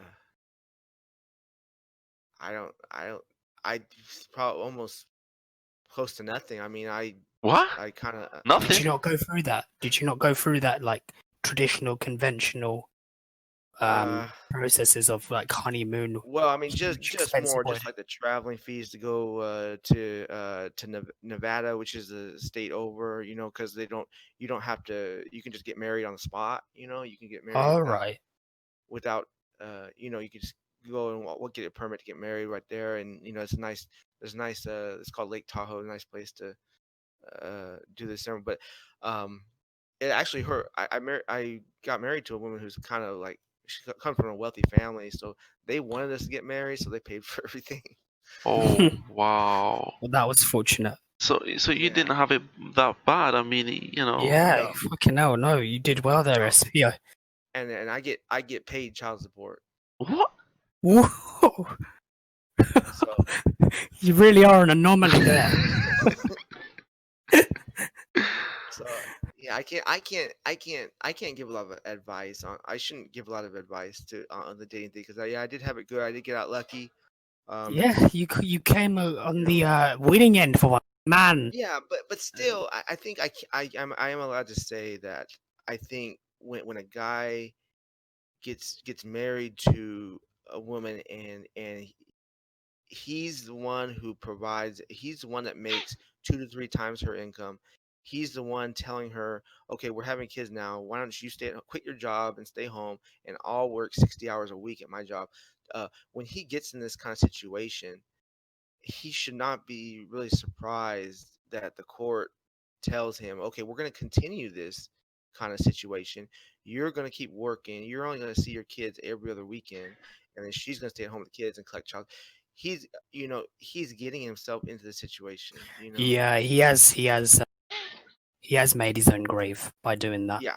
So, and he needs It, to lie in it. Technokid, how much are you willing to spend, like, to get married and everything? How much are you? To be honest, I haven't really given it much thought. It how much I love the woman, how much value this But woman. I can give you my estimate, which is people would say I'm cheap. I mean, I wouldn't know. I haven't researched really how I much would the say average wedding between 10 to 20,000. That's very cheap. that's cheap. That's a lot. Oh my gosh. is. That a lot? I thought that's. It's a lot for SPO. He didn't pay anything. Oh yeah, I mean that's cool. Yeah. Well, we still had a good wedding though. We had we had a nice prime rib dinner for everyone there. We had Wow. a nice a nice little little church wedding, like on the spot. You just pay to go have the wedding, but yeah, they paid for it all. Mm. Because she was pregnant with my kid before we were married, so her family wanted us to get married. But when you say that unreal, are you gonna expect that you're just gonna spoil your wife and she doesn't have to pay zilch?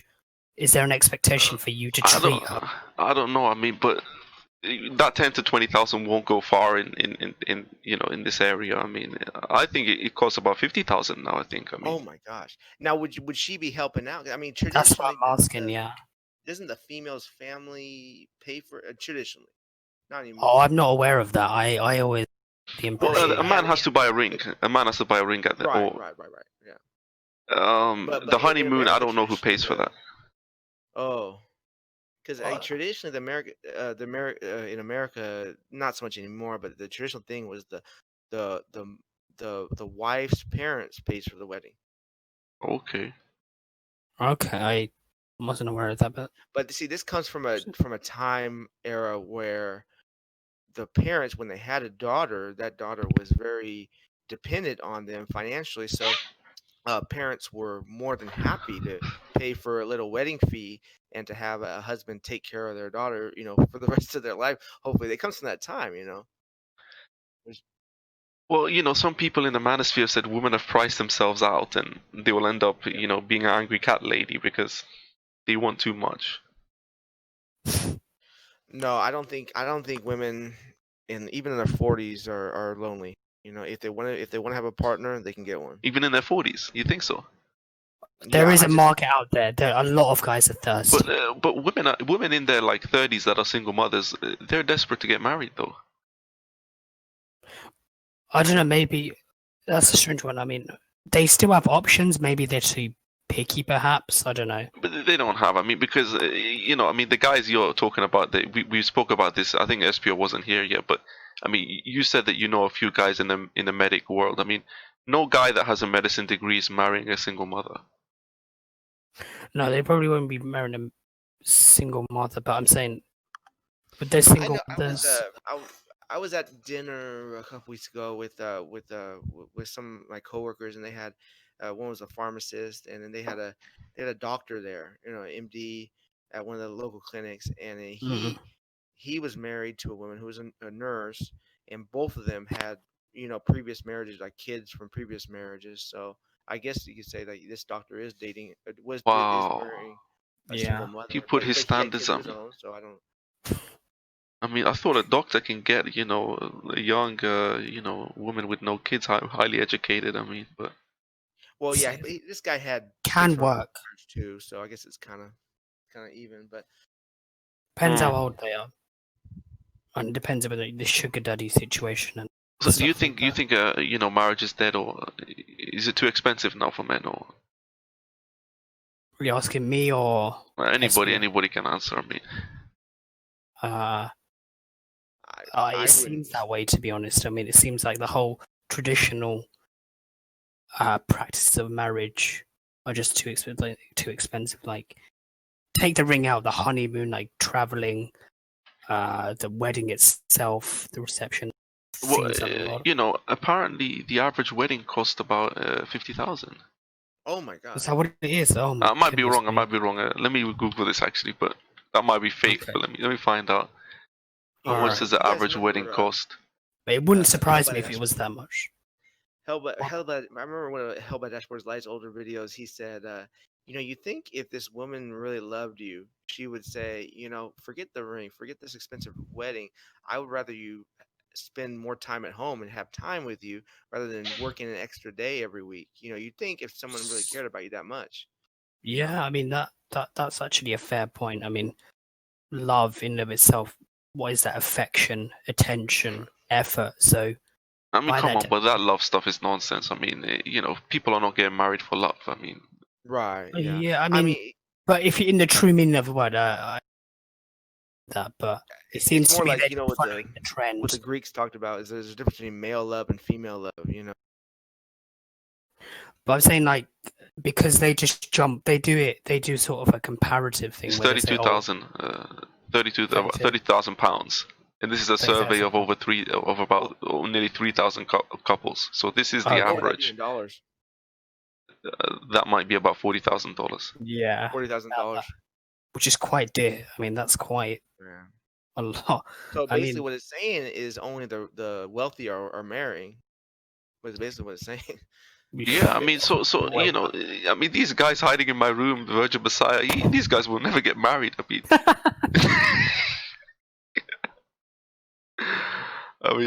I don't know, man. Not in the West. But They're even delusional. in Asia, it costs about 10,000, I think. Or it depends. I mean, So they're just going to be destined to flings. I mean, these guys should honestly just disassociate themselves from the date and just be MSTOW. men sent their own way. Yeah, because they are. I mean, they're not going their own way. It's not as if they have the option to. Hey, I can get a woman. They are truly destined to MSTOW. I think it's a very big gray area. I don't know. I don't like to call myself MGTOW or incel or anything because it's a gray area. If I tried, if I put up, there's this YouTuber called Texting Game or Texting Prince who tells you, there's all these tactics on how to text women and give them constant attention. If I tried and I spent, once a week going out to dinner and paying for a $50 dinner, if Mm. I tried, I could probably get someone. The question is it worth it to me? Is the question. So you can't. It's kind of a gray area between MGTOW and incel, or if you're going your own way or sent your own way, because and if I wanted to lower my standards and date, a single mom with 4 kids, Four I kids. Wow. which I which mean, I was talking to, actually talking to because she was really nice. I met her online and she was really nice and it had good personality and yeah, the 4 kids thing was crazy, but then we were talking and then she goes, we talked about height, right? And so she says, and so I don't know how it got there. I'm not very superficial person, but I said, well, what kind of height do you look for in a guy? And she goes, oh, only, and I think she's like 5'3", okay, and but wow. she said 5'9" is pushing it as being too short. And I said, well, I guess we might as well end this conversation because I'm 5'9". So and then I hung up on her. Wow. I tried to hang up on her. And she goes, well, I think we need to work on your insecurity. I said, no, there's no reason to. And I just hung up. Or she was like, oh, your confidence is. You just need to work on your confidence because you're in. But yeah, a 5'3" woman with 4 kids, single mom with 4 kids. She That's says five crazy. nine is That's too just short. crazy. But I That's don't just think that woman has a lot of options. I mean, people will try to say that that woman has options, but I don't believe that she does. Well, she claimed, and she's this one. Not only that, but she's overweight, kind of overweight too. Like, yeah, she but doesn't she claims that she gets on this phone conversation I had with her. She claimed that she gets hit on every other day in real life, like going to the grocery store, really. so on. That's what she claims. I don't think guys I approach don't fat know. women. Guys will only approach fat women online.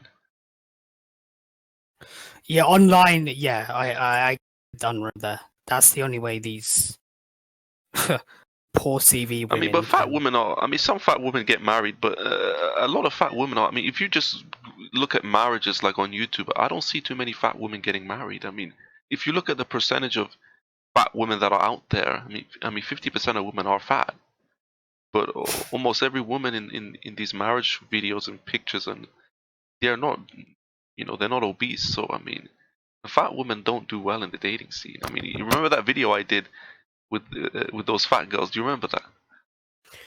I No, I haven't seen was that. that the one where she was explaining that people should make. Oh no, the two black women Yeah, back in February, not the thin not privilege the. one. Oh right, no. Oh yeah, I remember that. I just found it hilarious when you were like, she was like, yeah, people like me for a sexual pleasure, and then you were like, goodness me, sexual pleasure. It was I just mean, disgusting. but those women are not getting married. I mean, they're just not.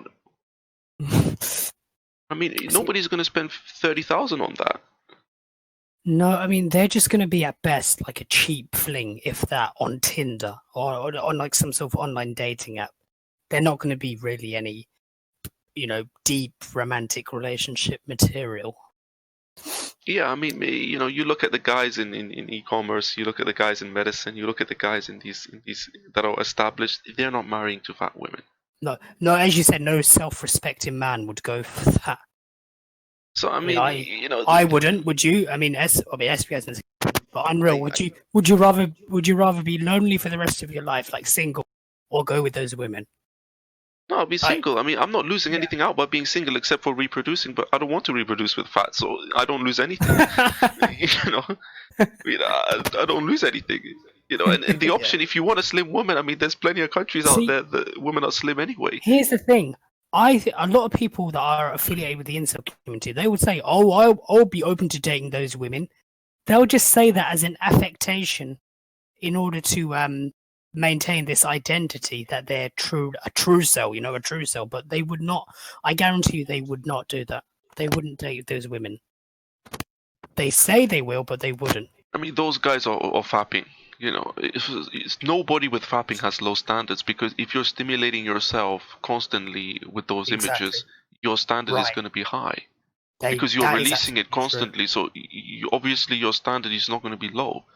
It's going to be high, but it could be increased because of the whole how the way the whole dopamine system works. I mean, in short, you'll just need a more attractive one to stimulate you, so they will not go for those women.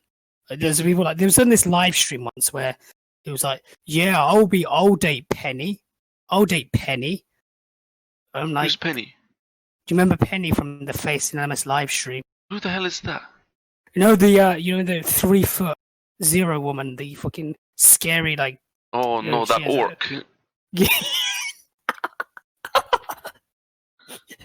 Yeah.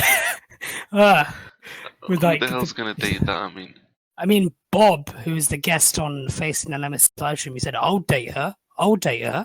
They're lying. Exactly. Yeah. I mean, they would not. No guy would take that. They'd rather be incel for the rest of their life, quote unquote. Yeah, because you can't even reproduce with that woman because she's defective. So what are you gonna do? I mean, That's funny. I just find incredible the lengths of the things that people would say in order to maintain an identity. yeah, In order to the this. most, just be honest with yourself. I've said this many times. Be honest with yourself. It's not. There's nothing wrong with accepting that. You have made poor decisions in your life, and that has resulted in you being in a bad state. I mean, I accept that the state that I'm in, which isn't where I should be and isn't where I want to be, is as a result of years of negligence. I accept that. And I think that, when you accept that, you can actually move forward. But when you don't want to accept it, then that's actually what's holding you back. Yeah. So it's acknowledgement of where you are in life, the reality as it, accepting reality as it is, and not believing that you're a victim and getting out of this mindset of entitlement. I mean, this entitlement, I mean, we don't owe anybody anything and nobody owes us anything. That's how it is. You have to make your own way in the world. That's what being an adult is about. Being self-entitled, playing the victim is fundamentally a childish mindset, a childish way of thinking. It really is. I think that a lot of guys don't want to put the effort in to establish themselves. So instead of putting the effort in to establish themselves, they just sit there and complain about everything. Because they believe somehow that, an angel will fall from the sky and just improve their situation. They have like the Virgin Messiah mindset, everything will just fall into place, that sort of mindset. Like, it's terrible. Asad Nassif said, like, there's going to be no miracle that's going to occur unless you win the lottery, of course. But yeah, I mean, that's the thing. I mean, if it's too much effort for you, then accept that, you made your own bed. Stop trying to believe I'm a victim, I'm a victim, I'm a victim. What is this nonsense victim mentality? I mean, I had it at one point, and I told you about this before that, but the reality of it is that, how can you be 35 years old and still be doing this crap? I mean, when are these guys going to grow up? I just don't know. I mean, he lives with his parents. I mean, Virgin Messiah. I mean, it's different. I mean, just at some level, it just seems to me that he doesn't want to make the effort because seemingly from his perspective, he doesn't need to. He's still being pampered by his parents. Well, these guys will claim that they pay their parents something, and they're just trying of shit. They're trying to justify the fact that they're not making any progress. Why are you trying to justify it? This is not something. Living with your parents is not a good idea.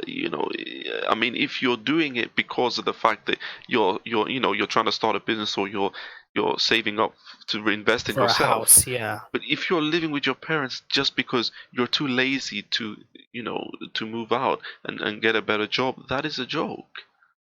But the thing is that the strange thing is that they complain about it. They all want a better life, but by that same level, paradoxically, they're almost comfortable with it because they don't have to make much effort.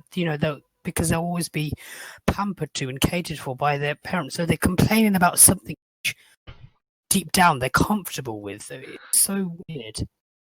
Yeah, I mean, this self-improvement, you have to do it. If you're not doing self-improvement, you have no right to complain. And I believe that these channels should be shut down. They should not be allowed to post. So do you like the Richard Cooper card because self? Well, Richard Cooper. Sorry, are you cutting out or? Yeah, you were cutting them out. You're cutting out for a minute there. I just said the Richard Cooper is big on the self. Well, Richard Cooper, I don't think it's got anything to do with fancy cars. I don't think, I mean, fancy cars, that's not something that's important to me. Richard Cooper, he kind of focuses on, making the money and stuff like that. You need to have enough money to get by on your own, but the main thing is to have the right mentality. Because that's what comes first. The thing that these guys don't have, their mentality is messed up. I agree. Mentality is kind of the first starting point, isn't it? I mean, I made a video about Just James, and Just James admitted that his problem is in his mind. Okay? Yeah, I remember that. What does he go and do? He goes and gets a nose job and spends over 3,000 euros, I think pounds, over euros, whatever, to go over there and do it. I mean, his mind is not, he still hasn't fixed it. It's And you still a can't. lot less than a marriage, though. Still a lot less cost than a marriage. No, Well, but the thing is, well, though, Just that James wants nose to get job. married, though. Just James wants to get married to Sarah, but he cannot afford it. Then he goes, "Oh wow." But a nose job, like, There's nothing wrong with his nose. There's there's nothing nothing wrong. wrong with it. But he And has BDD. That's what it is. and I don't think he's earned that nose job. I mean, if you're, I mean, That's a good you point. should. Yeah. I feel like this is one thing that Grant Cardone said, and I don't know if this guy's a scammer or what, but you guys know Grant Cardone. No, I haven't heard. Well, Grant Cardone is like a guy. He's very rich, and but he said that he has all these nice watches, all these fancy watches and fancy cars, and he says he doesn't buy any of this stuff from his earned income. He only buys it out of his passive income. He said if you're Okay. spending your earned income like these, he mentioned like these sports stars and these musicians, rappers, and these people, they spend their earned income on all these chains. And there's this one rapper guy, he's got these chains like 500k on a chain. He's got loads of them, like 500k, 200k, 100k, That's insane. and they're spending their earned income on this, and That's dumb. you haven't earned that.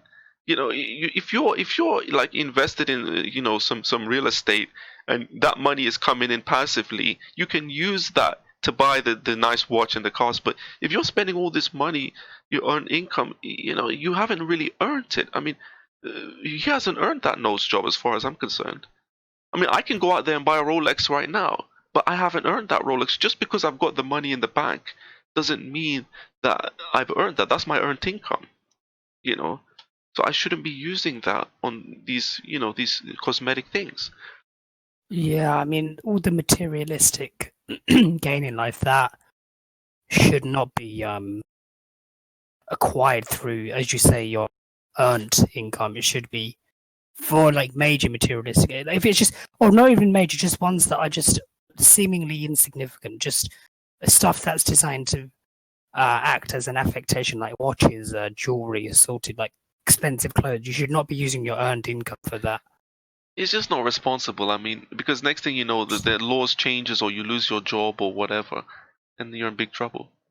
Yeah, I mean, there should be just clever investments, like materialistic stuff that's for the sole purpose of Making money. acting, well, making money, but also acting as a means of an affectation.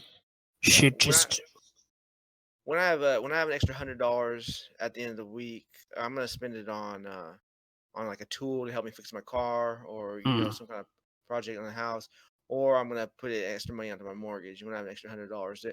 But the foolish guys, they'll spend it on some new shoes, like stylish shoes, or it stuff should be. like You that. should have some. I agree with Unreal.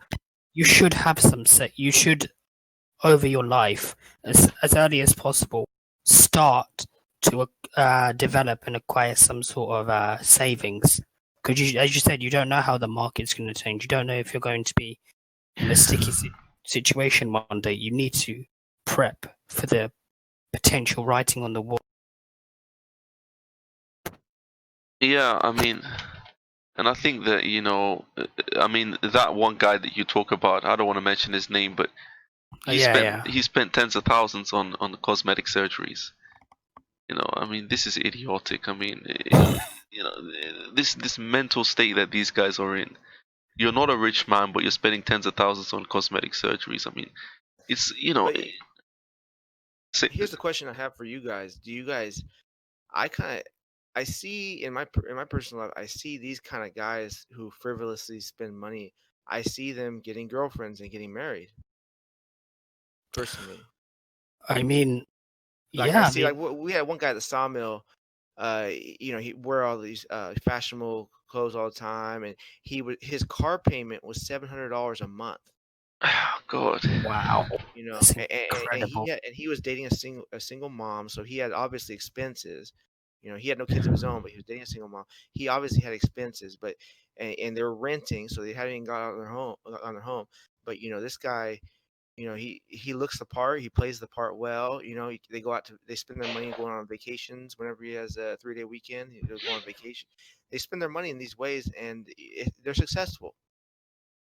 But how does I mean? Is he worked the same job as you? So was that a high salary job? How does he afford all Oh, this? I mean, no, it was like probably like 16 to 18 manual labor. No, no, no, 16 to 800. You kind of cut out. Did you say 16 to uh, 1800 a month? no, no, no, no. $16 to $18 an hour, All right. around Okay, that so area. but how did he afford all this stuff then? Did he get help from his parents? He must have had Ah, gained some inheritance or something, some well, I family. mean, still, he's making. He'd be making like 2,000 to $2,500 a month, probably. So, I mean, and I But, assume maybe his girlfriend was working too, his wife or whatever was working but even too. then, like to spend that frivolously with that degree of frequency, Yeah, uh, it's stupid. Yeah, it's yeah. stupid. But it's also To be questions like making how $2,000 a to do it. month and be paying 700 a month on a car. Yeah, that's just doesn't. Yes, That's just not. That's spend that crazy. frivolously. Mhm. Yeah, he must have some inheritance or some savings. I mean, to spend that frivolously, But that No, I don't think so. I think it's just stupidity. I think it's just living for the moment. But I think a lot of women, they don't like the very rational Poindexter who's saying, oh, I gotta save wait, some money for, oh no, we can't go out because I gotta put my money in the 401k, honey. They don't. yeah. it They depends how old they are. But Yeah, girls you gotta balance How, life. girls just want to have fun, like the song says. That's all yeah, girls I care mean, it about. I mean, depends how I high guess. maintenance they are, how materialistic. I mean, Unreal, Mm. uh, particularly, does not want women with those particular traits, right? I mean, I think he said once he excludes. Like, that's one of the criteria he's going to use. Like, if they're high maintenance, if they're very particular about their appearance, very materialistic, Unreal won't date them. And Right. Yeah. My type, if I ever do settle down with someone, it's always been kind of the kind of hippie kind of girl, minus the drug stuff, but minus that, the hardworking hippie girl doesn't mind getting dirty. But likes to have some chickens to take care of in the backyard. That's the preferred kind of woman for me, but they're hard to find. so like a country girl sort of thing. Well, no, when you say country girl, that brings on a whole different uh that brings on the materialism. The country girl needs her nice big pickup truck, and you know, yeah. country girl All has right, all okay. uh Maybe I'm yeah, misapplying the term. Yeah. yeah. I think she spends a lot of money on makeup. The country girl still spend has a certain look to high maintenance, but kind of the hippie kind of girl. She's not so much into her looks that much. She doesn't often wear makeup every day, but she still lives simply. The country girl, she still wants a big house in the suburbs and Okay. whatever. So I'd separate those. All right. Didn't know that distinction.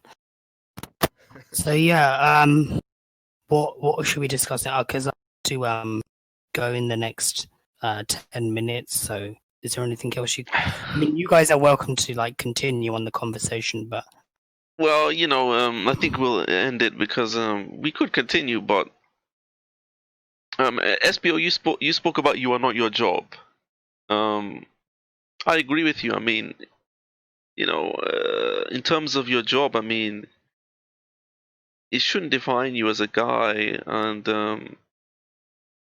a job. I mean, ideally, you should love your job, but we're not that lucky to be in that position. Most of us.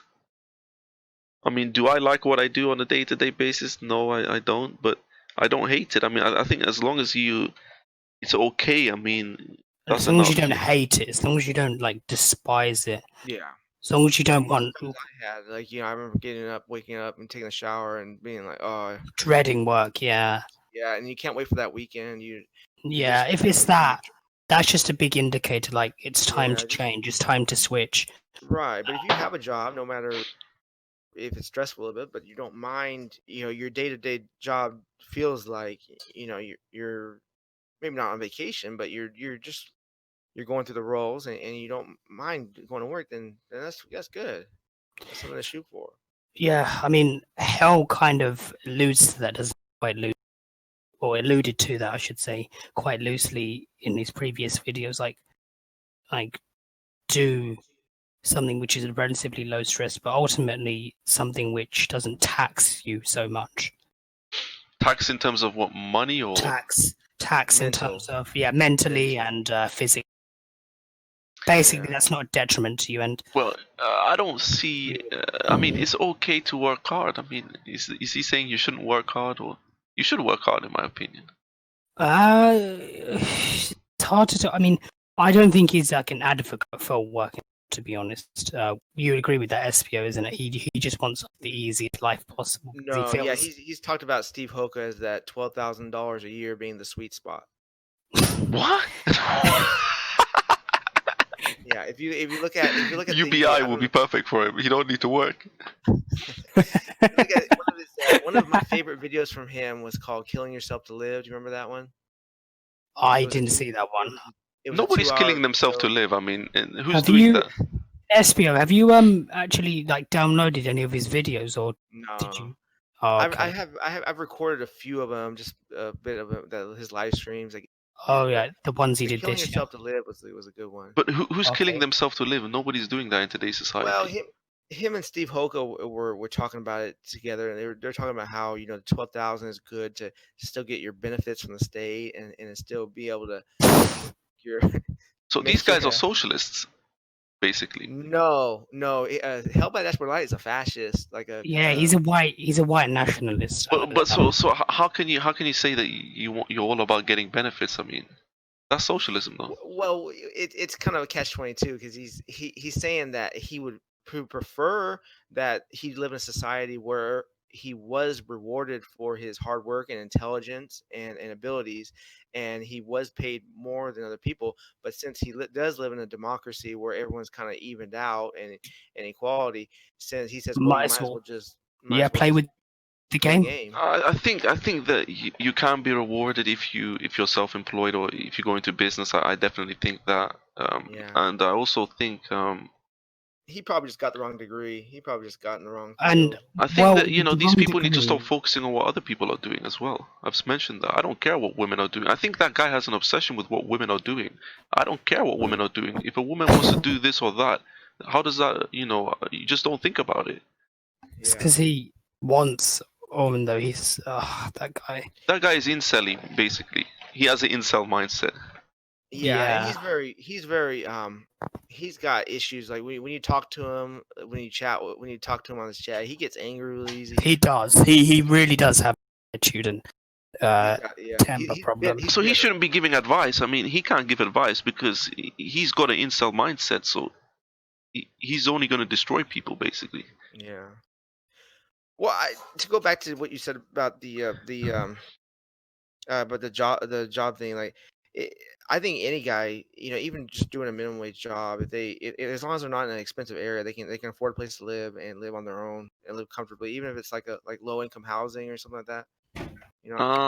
Well, but I mean, it depends. I mean, I don't. Is that the case in the UK? The Technokid? I don't know, man. I think I don't think you have as much freedom Oh, really? to do. I don't think you have as much breadth of freedom, ability to do that as much as you do in the US. UK, you're very limited as to where you can capitalize on that low cost of living area, low wage job. It's much more likely that you could capitalize on that in the US than in the UK.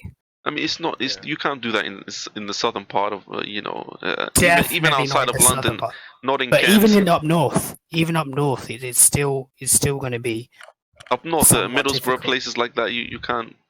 I mean, up in I think if you go like true north, like Yorkshire, stuff like that, then maybe it's possible. But even then, it's going to be tough. You, as I said, you're much more likely to be successful if you're going to choose that route in the Okay. in Southeast Asia or in like the US, for example. I mean, Espio, you're saying like in California, but I mean, goodness, I mean, I can't imagine what the potential is, or the reality is like in like somewhere like the Midwest. Then there's greater Well, capacity to live yeah, sort because of you can get under the radar. apartments, 1 or 2 bedroom for 600 a month. That's So insane. 600. a month for an apartment. Yeah. That's Yeah, I mean, insane. this Who is gets quite Is that? that good. low? So maybe you know it's not bad. I mean, I don't know what it's like over there, but Yeah. it doesn't seem I mean, too I've bad. heard what Hell said, and it seems for a time. I thought, I mean, if I wasn't doing what I was doing, I probably would have done that. Excuse me. I probably would have went down that route. If I was in the US, I probably would have went down that route, like Mm. low wage job and just live minimalistically and just do the things that I enjoy doing. Well, you know, a low wage job. I mean, for me personally, you know, I personally, you know, would never do it because you know, being self-employed, I mean, it's, you know, some people promote this 4-hour work week and 6-hour work. It's kind of a scam. I mean, you know, Doesn't work.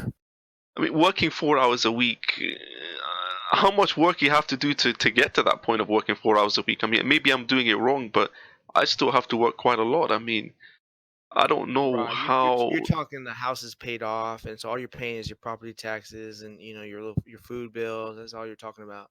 Well, these guys are claiming that you know, they can make 100,000 or like hundreds of thousands working 4 hours a week. I mean, What? No, I don't. yeah, yeah. I don't know about that. I mean, I don't know. Like to start with, maybe if you've established it and you've got, I mean, in terms of e-com, if you've got good net flow and good customer base, good product flow, then it's feasible. But not to start with. I mean, that seems a bit. No, no, not to start with, but you know, I mean, I don't know, man. I just think that I mean, these marketers and these people, they make it sound much easier than what it Yeah, is. but yeah, they underrepresent and still the what it problem with the reality. self-employed is oh, go ahead. No, I was just saying that. Just to finish that, they underrepresent the work behind the scenes, like, Mm. and they don't really differentiate in their terms like profits versus sales and how much money you have to invest to actually get a certain number of sales, and then you need to subtract your monetary expenses Your in order advertising to actually costs, all that yeah, stuff, all that advertising stuff. exactly. Advertising costs, the shipping and that packaging, and then you got the profit. So that's just Well, unethical. Go on. well, my problem with being self-employed is you want a job where you clock in, you come to work for 8 hours and you go home. You clock out. Mm. You're not worrying about your clients calling you at 8 o'clock at night. You want to leave the worries to someone else, to put those on someone else's shoulders. Yeah, I mean that Well, seems there are quite ways reasonable to. I to me. mean, there are ways to. You know, you can have your customer service. I mean, it depends. I mean, it depends what you're doing, but there are ways to get around the. You know, there's a solution for everything. Um, I Yeah, you can personally, hire someone to take care of that, right? Yeah, but yeah, I Yeah, personally, you were saying, weren't you, virtual workers, weren't you? yeah, virtual assistants. Yeah, you can Yeah. get them from the Philippines. But aren't you afraid, like, like how would you identify sort of scammers, corrupt people, because you're giving your credit card information? How would you Well, there screen are for that? in there's certain softwares, and you know, sometimes you have to know them and trust them more. I mean, it's a tricky situation, but when it comes down to like, you know, I think being location independent is important. I mean, because I don't want to be. I mean, even if I had a good job, if I'm stuck in the city, I mean, the city, you know, I mean, if you have no real, I mean, if you don't like the city life, what can you do? I mean. That's a good point. I mean, you personally don't. I think what you're doing now is kind of ideal for what exactly you want in your life. It's not that I hate the city, but I mean, I just don't feel it benefits me enough to justify, you know. yeah, unless you're trying to purposefully date with the intention of settling down, or you have some kind of hobby that is conducive to the city, like going to the bars or clubs, or you're addicted to shopping or something like that, then Yeah, no. definitely, yeah. I would live in a smaller Mm. town. It's cheaper. less chances of your car getting broken into at night. You know, you don't have to. You're gonna get a bigger yard for the same. You get a house in a suburban, you're gonna get a bigger yard and more space to live. So So Oh, you say, it all depends what you want. It all depends what you want in life. yeah, but doing when you go to school, do a degree that's going to give you the versatility and flexibility to where you can do a job and you can decide. You know, I you're mean, not I just sticking. myself, I'm doing one where I'm kind of going to be location, where my location is going to be fixated in one area because of how the medical. If I want to go to another country and practice medicine, I'm going to have to take, an entrance exam. I'm effectively going to have to learn how medicine. Well, medicine is practiced virtually universally in a similar manner wherever you go, but there's certain like laws and practices and Yeah, manners of delivering medicine that differ country to country, policies and that. But with me, I kind of just want to. I mean, you guys. I mean, do you guys want to retire early? I mean, do you want to work like well into your yeah, older years? I wanna retire, relatively early.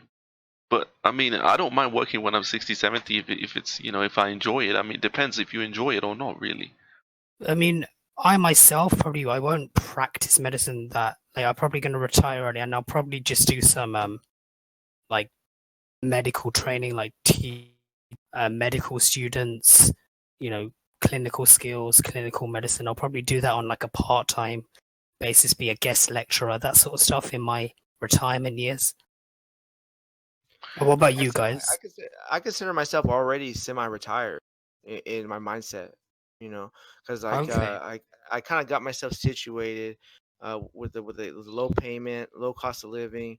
I have a job where this is kind of job that it's not stressful. I meet people in the community once a year. I might get hit on by a girl, fair once a enough. year maybe. It's kind of like I But don't mind going to work. So it's like it's the kind of job that I would get when I'm done working and I just say, oh, I just want a job just to enjoy myself, just to so, be out there. what's your opinion, SBO, on Hell's opinion that, or Hell's assertion that there is very little potential for jobs such as yours, like jobs in the in grocery Retail, shops, stores, for yeah. that to be all automated. Like he believes that there's no chance it will be automated. I mean, Well, we're already seeing the self checkout lanes go in. So I see. Hell likes to shit on people. Like they say, oh, people lack critical thinking skills because they can't conceive that that's impossible. It's like I don't. I disagree with you on that. How that I think there is potential for that to yeah. be automated. So, what would you do, like in the event that your job were to get automated or increasingly I automated? might have to go back. Might go into like pharmacy technician, kind of go back in that field, Okay, or there's yeah, more might go into like the freight kind of like just working in a grocery store, like as far as like just like loading stuff and that kind of thing, like I used to do. fair enough. One And of those kind of Unreal, things. what would you do if you weren't in like just business? What would you do as an I'd collect automated job? universal basic income. Yeah. No, I'm joking. I wanted to work in the tech industry, but the tech industry is just it's a mess, man. I mean, So you know, what? So is it just that there aren't that many positions available? Requirements are too. nobody's getting hired. I mean, it has the lowest employment rate in any degree. Is it like they now require like unrealistic or not unrealistic, but ridiculous requirements, like in terms of I cannot tell experience? you the reason, okay? Okay, But if you Google computer science, you find out that computer science and the tech industry in general, there's, it has the lowest employment rate.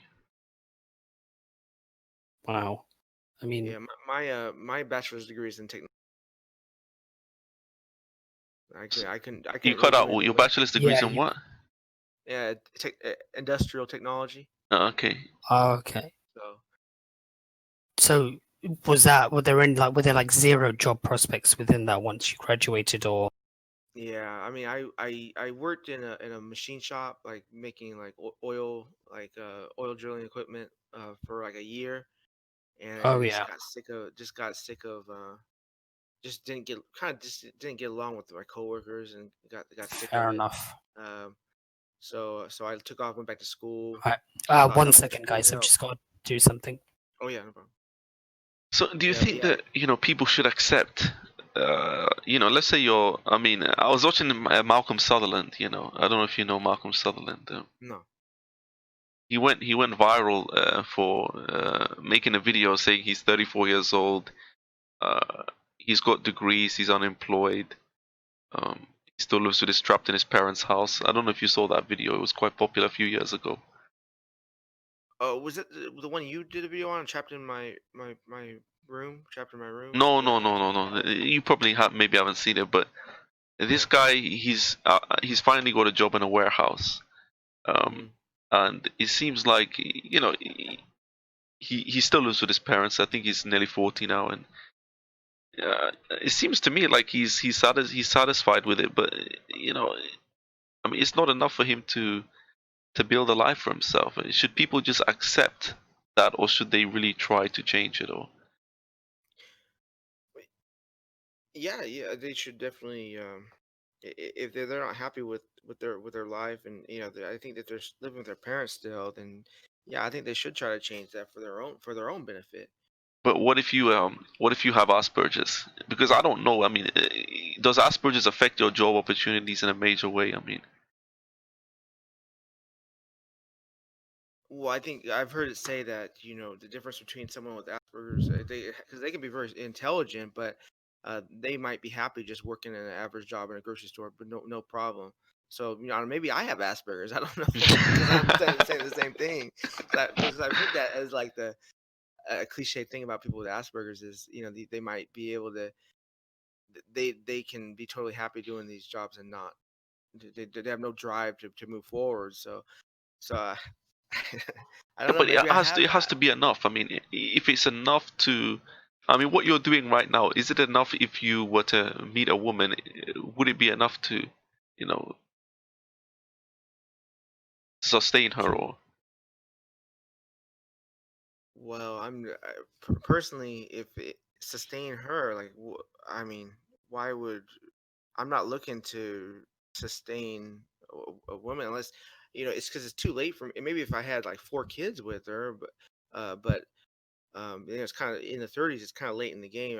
Maybe I might, if I met someone real soon, might have one or two kids, but it's getting kind of late in the game for me. So it's too late in the game to play for me to play that game of me working all the time and her staying at home and watching kids. well, not So necessarily staying at home, but even if she has a job and you have a job, it's still more pricier because she's gonna want to go out. She's gonna want to go to these oh yeah, trips, and it's still gonna yeah, be more pricier.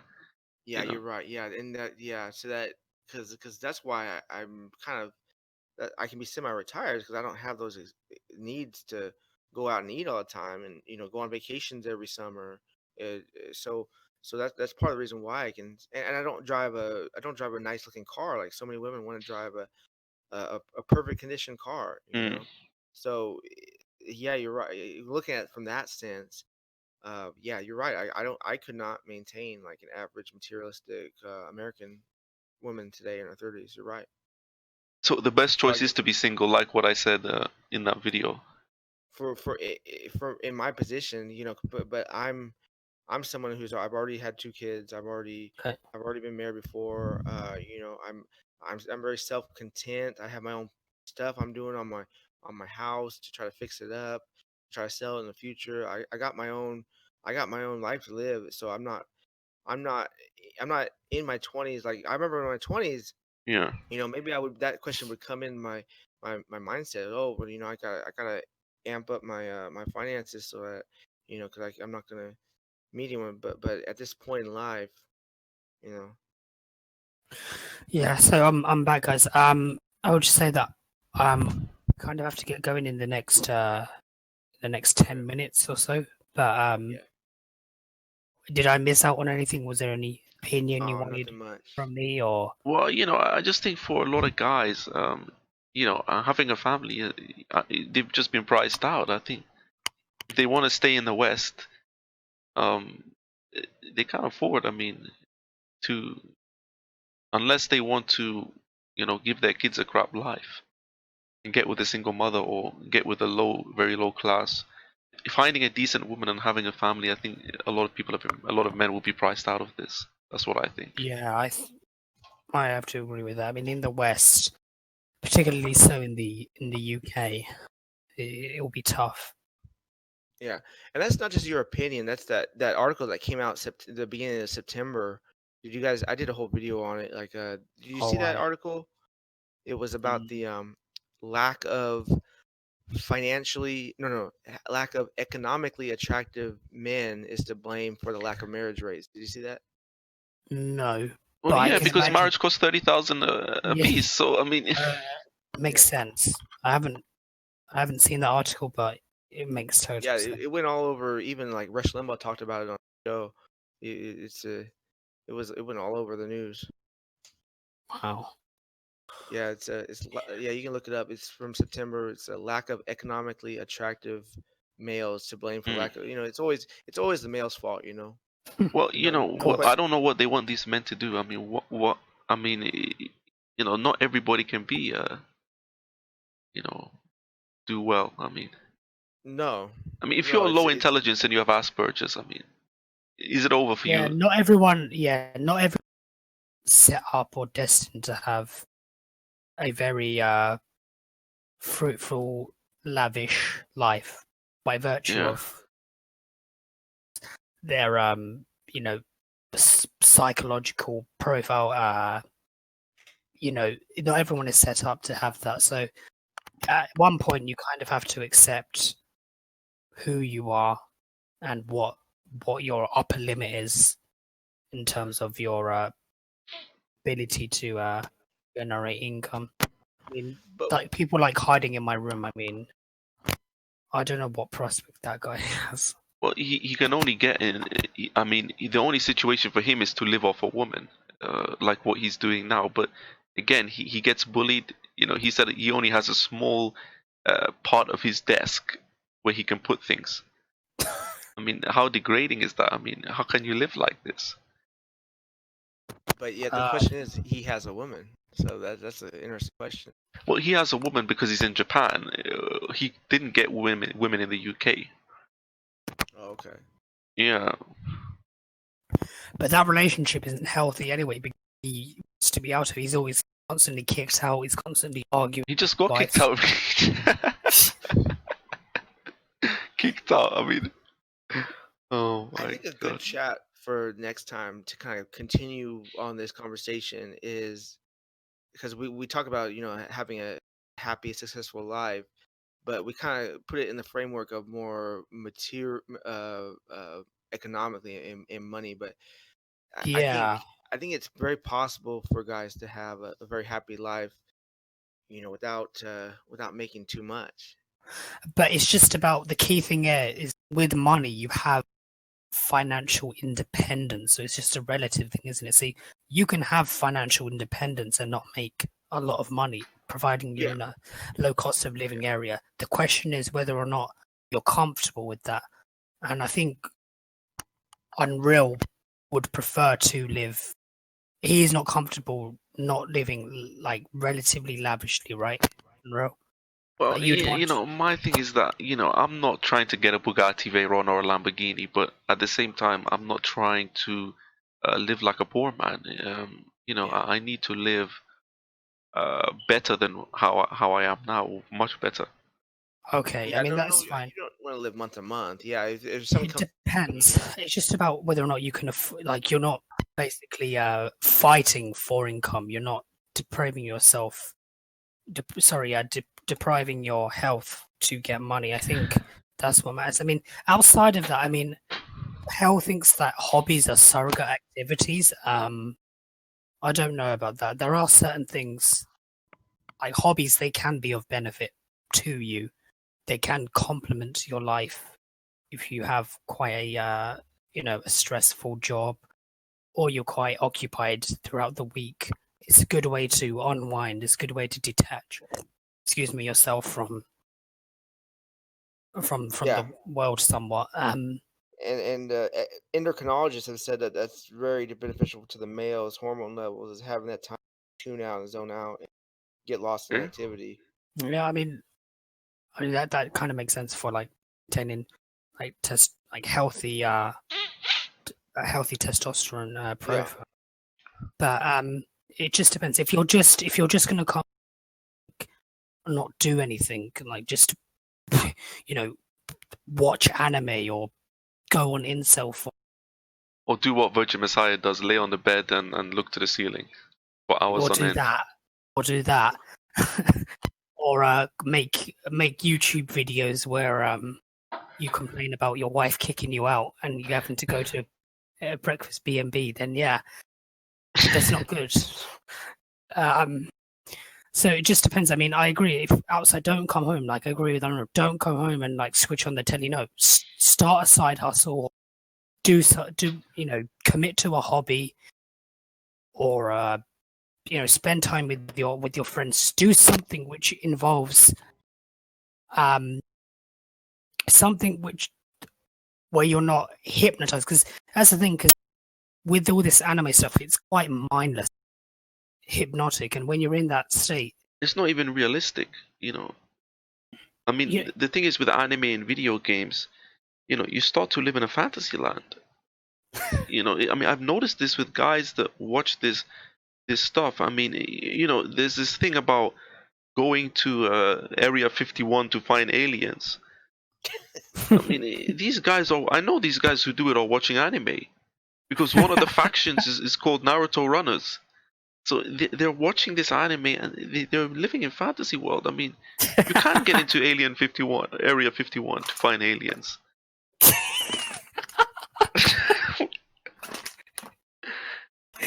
I don't know where you find these crazy. It's just this. Oh, but I think. But the funny thing is that what I just find so amazing is that no one has responded to the Unreal one. No one has made actually like a response in terms of trying to criticize you or trying to like debunk you. Nobody has done that to date. Well, because I mean, what they're gonna say?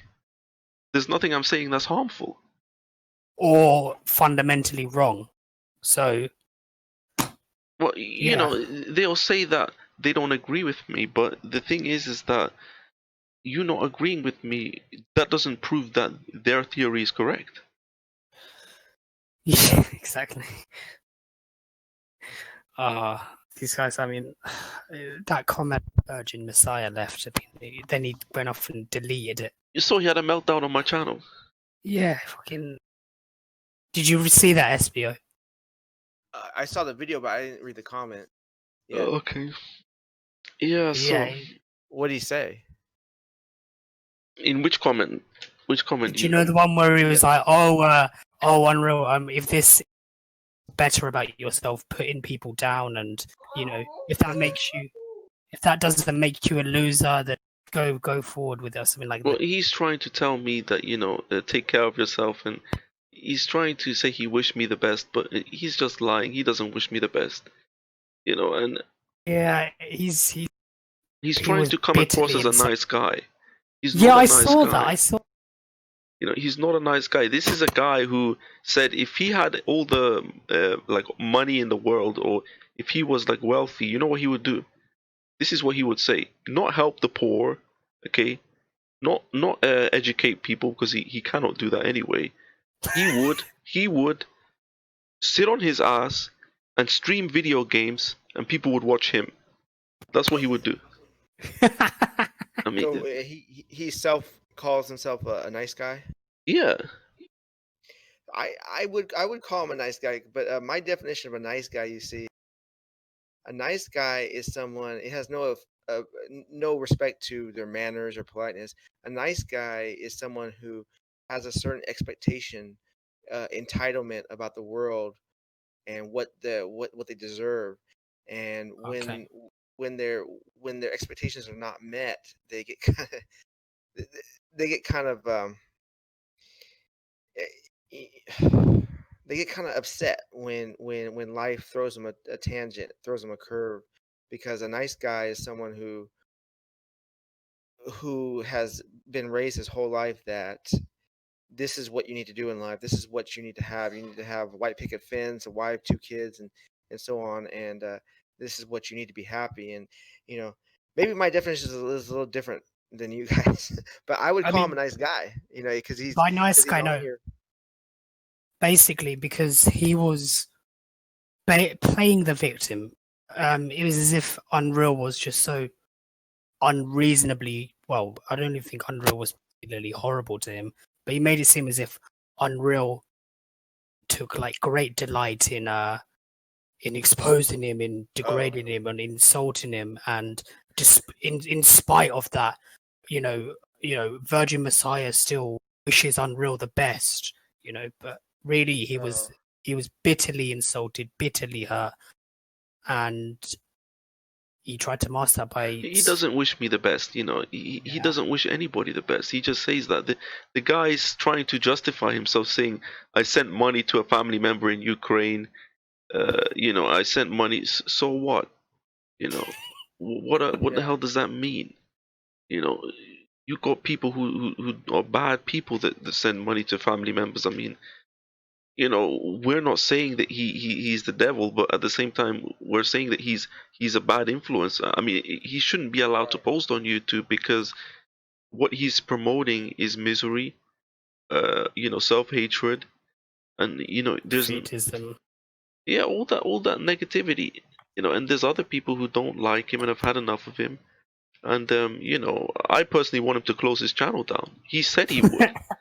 He said he would. That's the thing. He said he would like a couple months ago, and here he is making additions to George's journal. Yeah, I mean, and he's trying to lie and say he's not given up on life. There's no way you can not give up on life and for over 10 years make zero progress. He's trying to claim that he's fighting every day to improve himself, but this is the same guy who admitted he goes home every day and lies on his bed and looks to the ceiling. Oh my! So these guys are liars. I mean, it's a coping mechanism.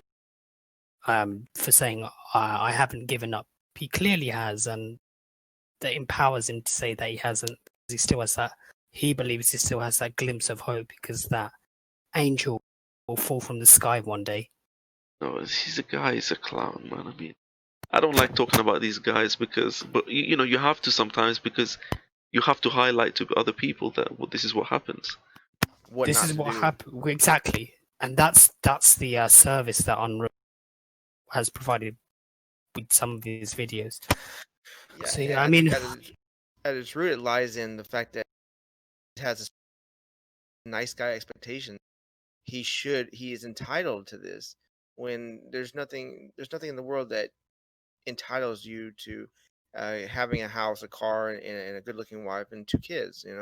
You don't deserve it. I mean, as Unreal said, you're not entitled to a woman in the first place.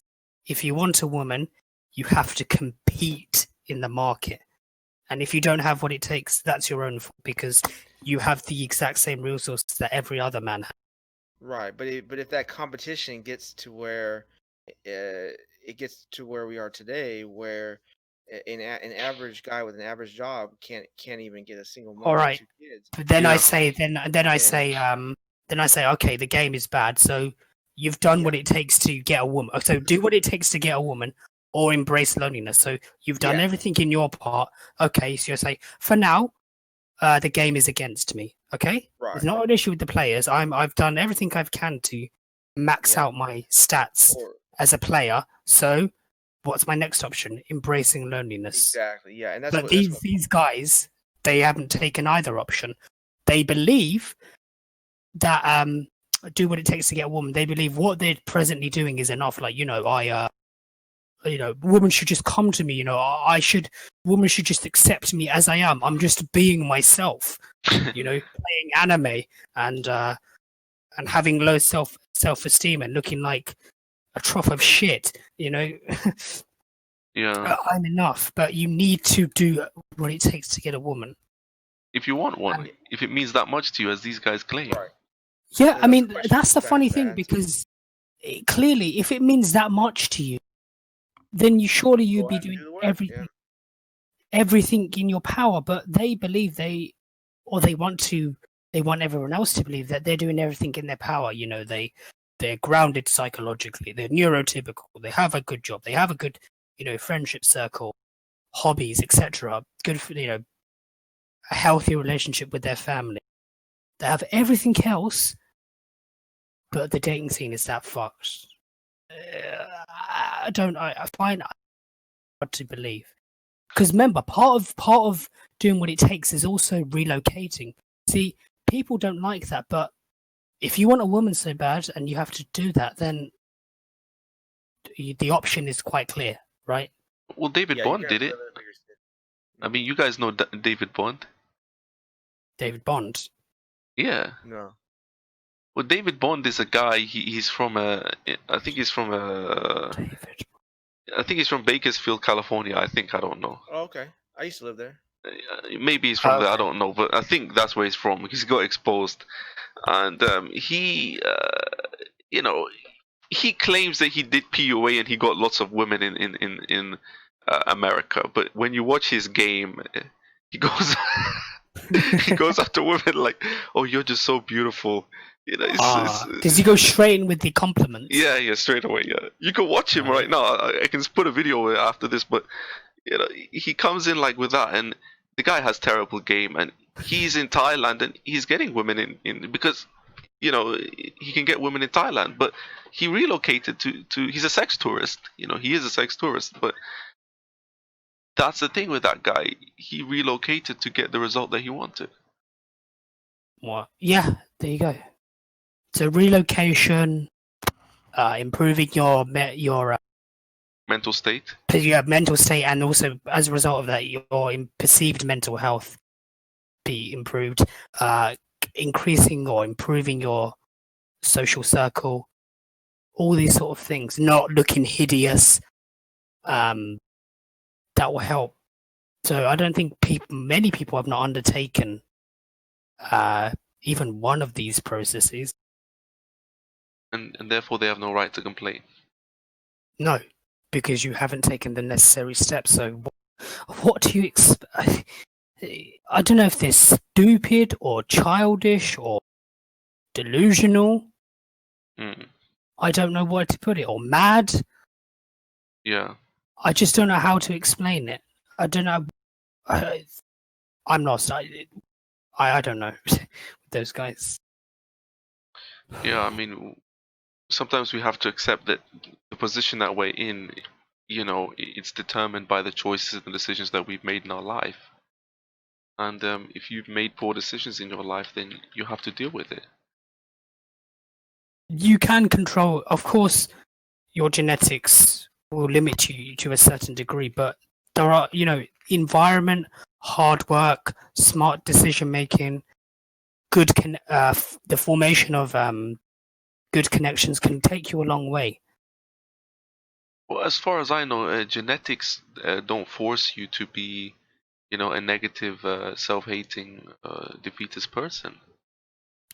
I mean, there are certain like predispositions and propensities for like depression, which does lead on to those particular mindsets. But there are systems and regimens and therapies in place to help regulate that. So it's about, I mean, part of that is also about how what you're doing outside of trying to get women. I mean, a lot of these guys, what are they doing outside of trying to quote unquote get with women? What are they doing? Do they genuinely even have a job? Do they genuinely socialize with? Do they have hobbies? I mean, I've said this before that, you know, you have to play their game. It's unfortunate, but they control the dating scene. You have to play their game. Yeah, you did say that, didn't you? You know, one of your first videos. If I'm not willing to play women's game, then I have to accept them. Fine, I just remain single. You know. Yeah. I mean, why can't they accept? They can't accept that. That's their problem. Well, I mean, they just think that the times have not changed. They just think that women will be flocking to them. It's not like that. And in fact, I don't think that's ever happened. That's very much a Hollywood inspired ecosystem or dating reality. It really is. Well, I just feel like as a man, if you're born and raised or you in a modern or Western society, you have you have it better than most other people on the planet. So for you to sit there and whine and complain, that just shows how pathetic you are. Yeah, and pathetically entitled you. I mean, I just don't understand. I don't know what the solution is for these people. I really don't. Part of it, see, we as practitioners can only do so much. We as clinical psychologists, doctors, we can only do so much. But part of it is also the patient taking an effort to improve their outlook psychologically. So they have to do other things that we can't take much advantage of. So they need to have themselves grounded financially. They need to have a social circle. They need to have hobbies. It's just necessary. If you've taken and you're still not getting a woman, just disassociate yourself, man. Don't let it bother you. Just, as Unreal says previously, just embrace the loneliness. You'll be so much happier. But it's their mind state. They don't think about what they have. They only think about what they don't have, and that's the problem here. What they can't actually get. Yeah, I mean, there's many things get. in my life that I don't have and that I probably won't get, but does that take away from everything I do have? No, it doesn't. Exactly. I teach people, well, not teach, but I try to get people to understand that you should be, grateful for what you have, but you should also strive to get more. That's what That's what I tell people. I agree with that. So, I always go for the phrase I always live by is change what you can't accept, but accept what you can't change. All right. Yeah. Do you see that? So you may work towards something, but eventually you realize, okay, it's not in my capacity, or I'm not clever enough, I don't have the skills, or I'm too old. I've done everything I can to do this, but it's not. With women, it's like I've done everything I can. All right. Mm-hmm. I accept that the game is no longer in my favor, so I can't change it, and so I need to accept what I can't change, and therefore embrace my loneliness, which is a mental state that you can change. I mean, loneliness, accept loneliness. I mean, accept being alone. That's what it is. Not even accepting. It's just accepting being alone and not psychologically reinforcing the state of loneliness. I think that is important. Yeah, I mean, I don't go to sleep at night crying that I'm alone in my bed. I mean, I don't care about that. I mean, I don't know why these guys are crying about that. I really don't know why. I neither, man. I mean, it's probably mostly because beyond their desire to get a woman, they've got nothing much else going for them in their lives. I can only put it to that. Because as you said, and I agree with that, if you've got something else going on in your life, your self-esteem is going to be high. If you've got something that you're proud to wake up to, and you've got a circle of friends you look forward to seeing, you're not going to be in a state of low self-esteem or low apathy, low state of mood. You're just not. So you need to make your life fairly dynamic. Yeah, I mean, when you start to make progress, whether it be financially, or whatever, I mean, you start to feel better. You do. You actually do, yeah. I agree with that because, yeah, it's just reinforcement and that motivates you to work even harder. So, yeah, but I mean, I understand self-improvement. I think some guys don't understand it. And that Sake World Believer, whatever the hell the guy's name is on my channel, if he's going to continue with this nonsense, if he's watching this, I don't know, but if he's going to continue with this nonsense, he's going to get blocked. Black Pill Mafia deleted his channel. Well, I mean, the guy that you blocked. Yeah, I mean, that guy's a clown anyway. I mean, these are clowns. These are clowns. They should be at the circus. They don't belong on YouTube. You know, they Yeah. belong. What's that? Oh, What's that Espeo, crackling? What's that Espeo, crackling, your brother? audio is messing up. You're getting a lot of static. Yeah. Oh You're getting a lot of wow. static, bro. You're getting a lot of static, bro. So yeah, I will be doing a breakdown on Monday FA Monday, and that will be Yeah. probably done over this weekend. Okay. He needs to be Yeah. told the truth that, you know, he's not a victim, and that his poor choices and his negative mindset and his inability and his stubbornness to fix his own apparent that he's been told many times he hasn't fixed them. That's what has led into his long-term dating failure, quote unquote. Yeah, I mean, I agree with that, and look forward to that video. And he just needs to be exposed for what he is and his toxicity. And he's also an older guy in the manosphere. He's 42 years old, so he's a senior in the manosphere, and he's not a good role model, and that needs to be clearly communicated. Yeah, so I mean, but anyway, yeah, go on. The way I look at it is that he's trying to translate his experiences as, in the 90s and the early 2000s when he was in his 20s to other guys now, and you cannot do that. Times have changed. Yeah, that's true. That's true. No, you can't just project that on. But anyway, I'm gonna have to go now. I don't know if you guys are gonna continue the discussion. That's no problem, man. I think we've touched on everything. How long have we been going? Guess. We've been going for almost. Haven't we? We've been going for wow. We've been going for a while. 3 hours, over 3 hours, man. So I think that'll be it. Thank you for joining me. No problem. And Espeo, is your sound there, or? I think you just put in the chat that his mic is dead. All right, that's no problem. Thanks, Espeo, for joining us. That's all. I'm gonna end this now. Is the Unreal One, the truth of the manosphere? I know nobody's watched up to this point, but that's fine. I'm out of here.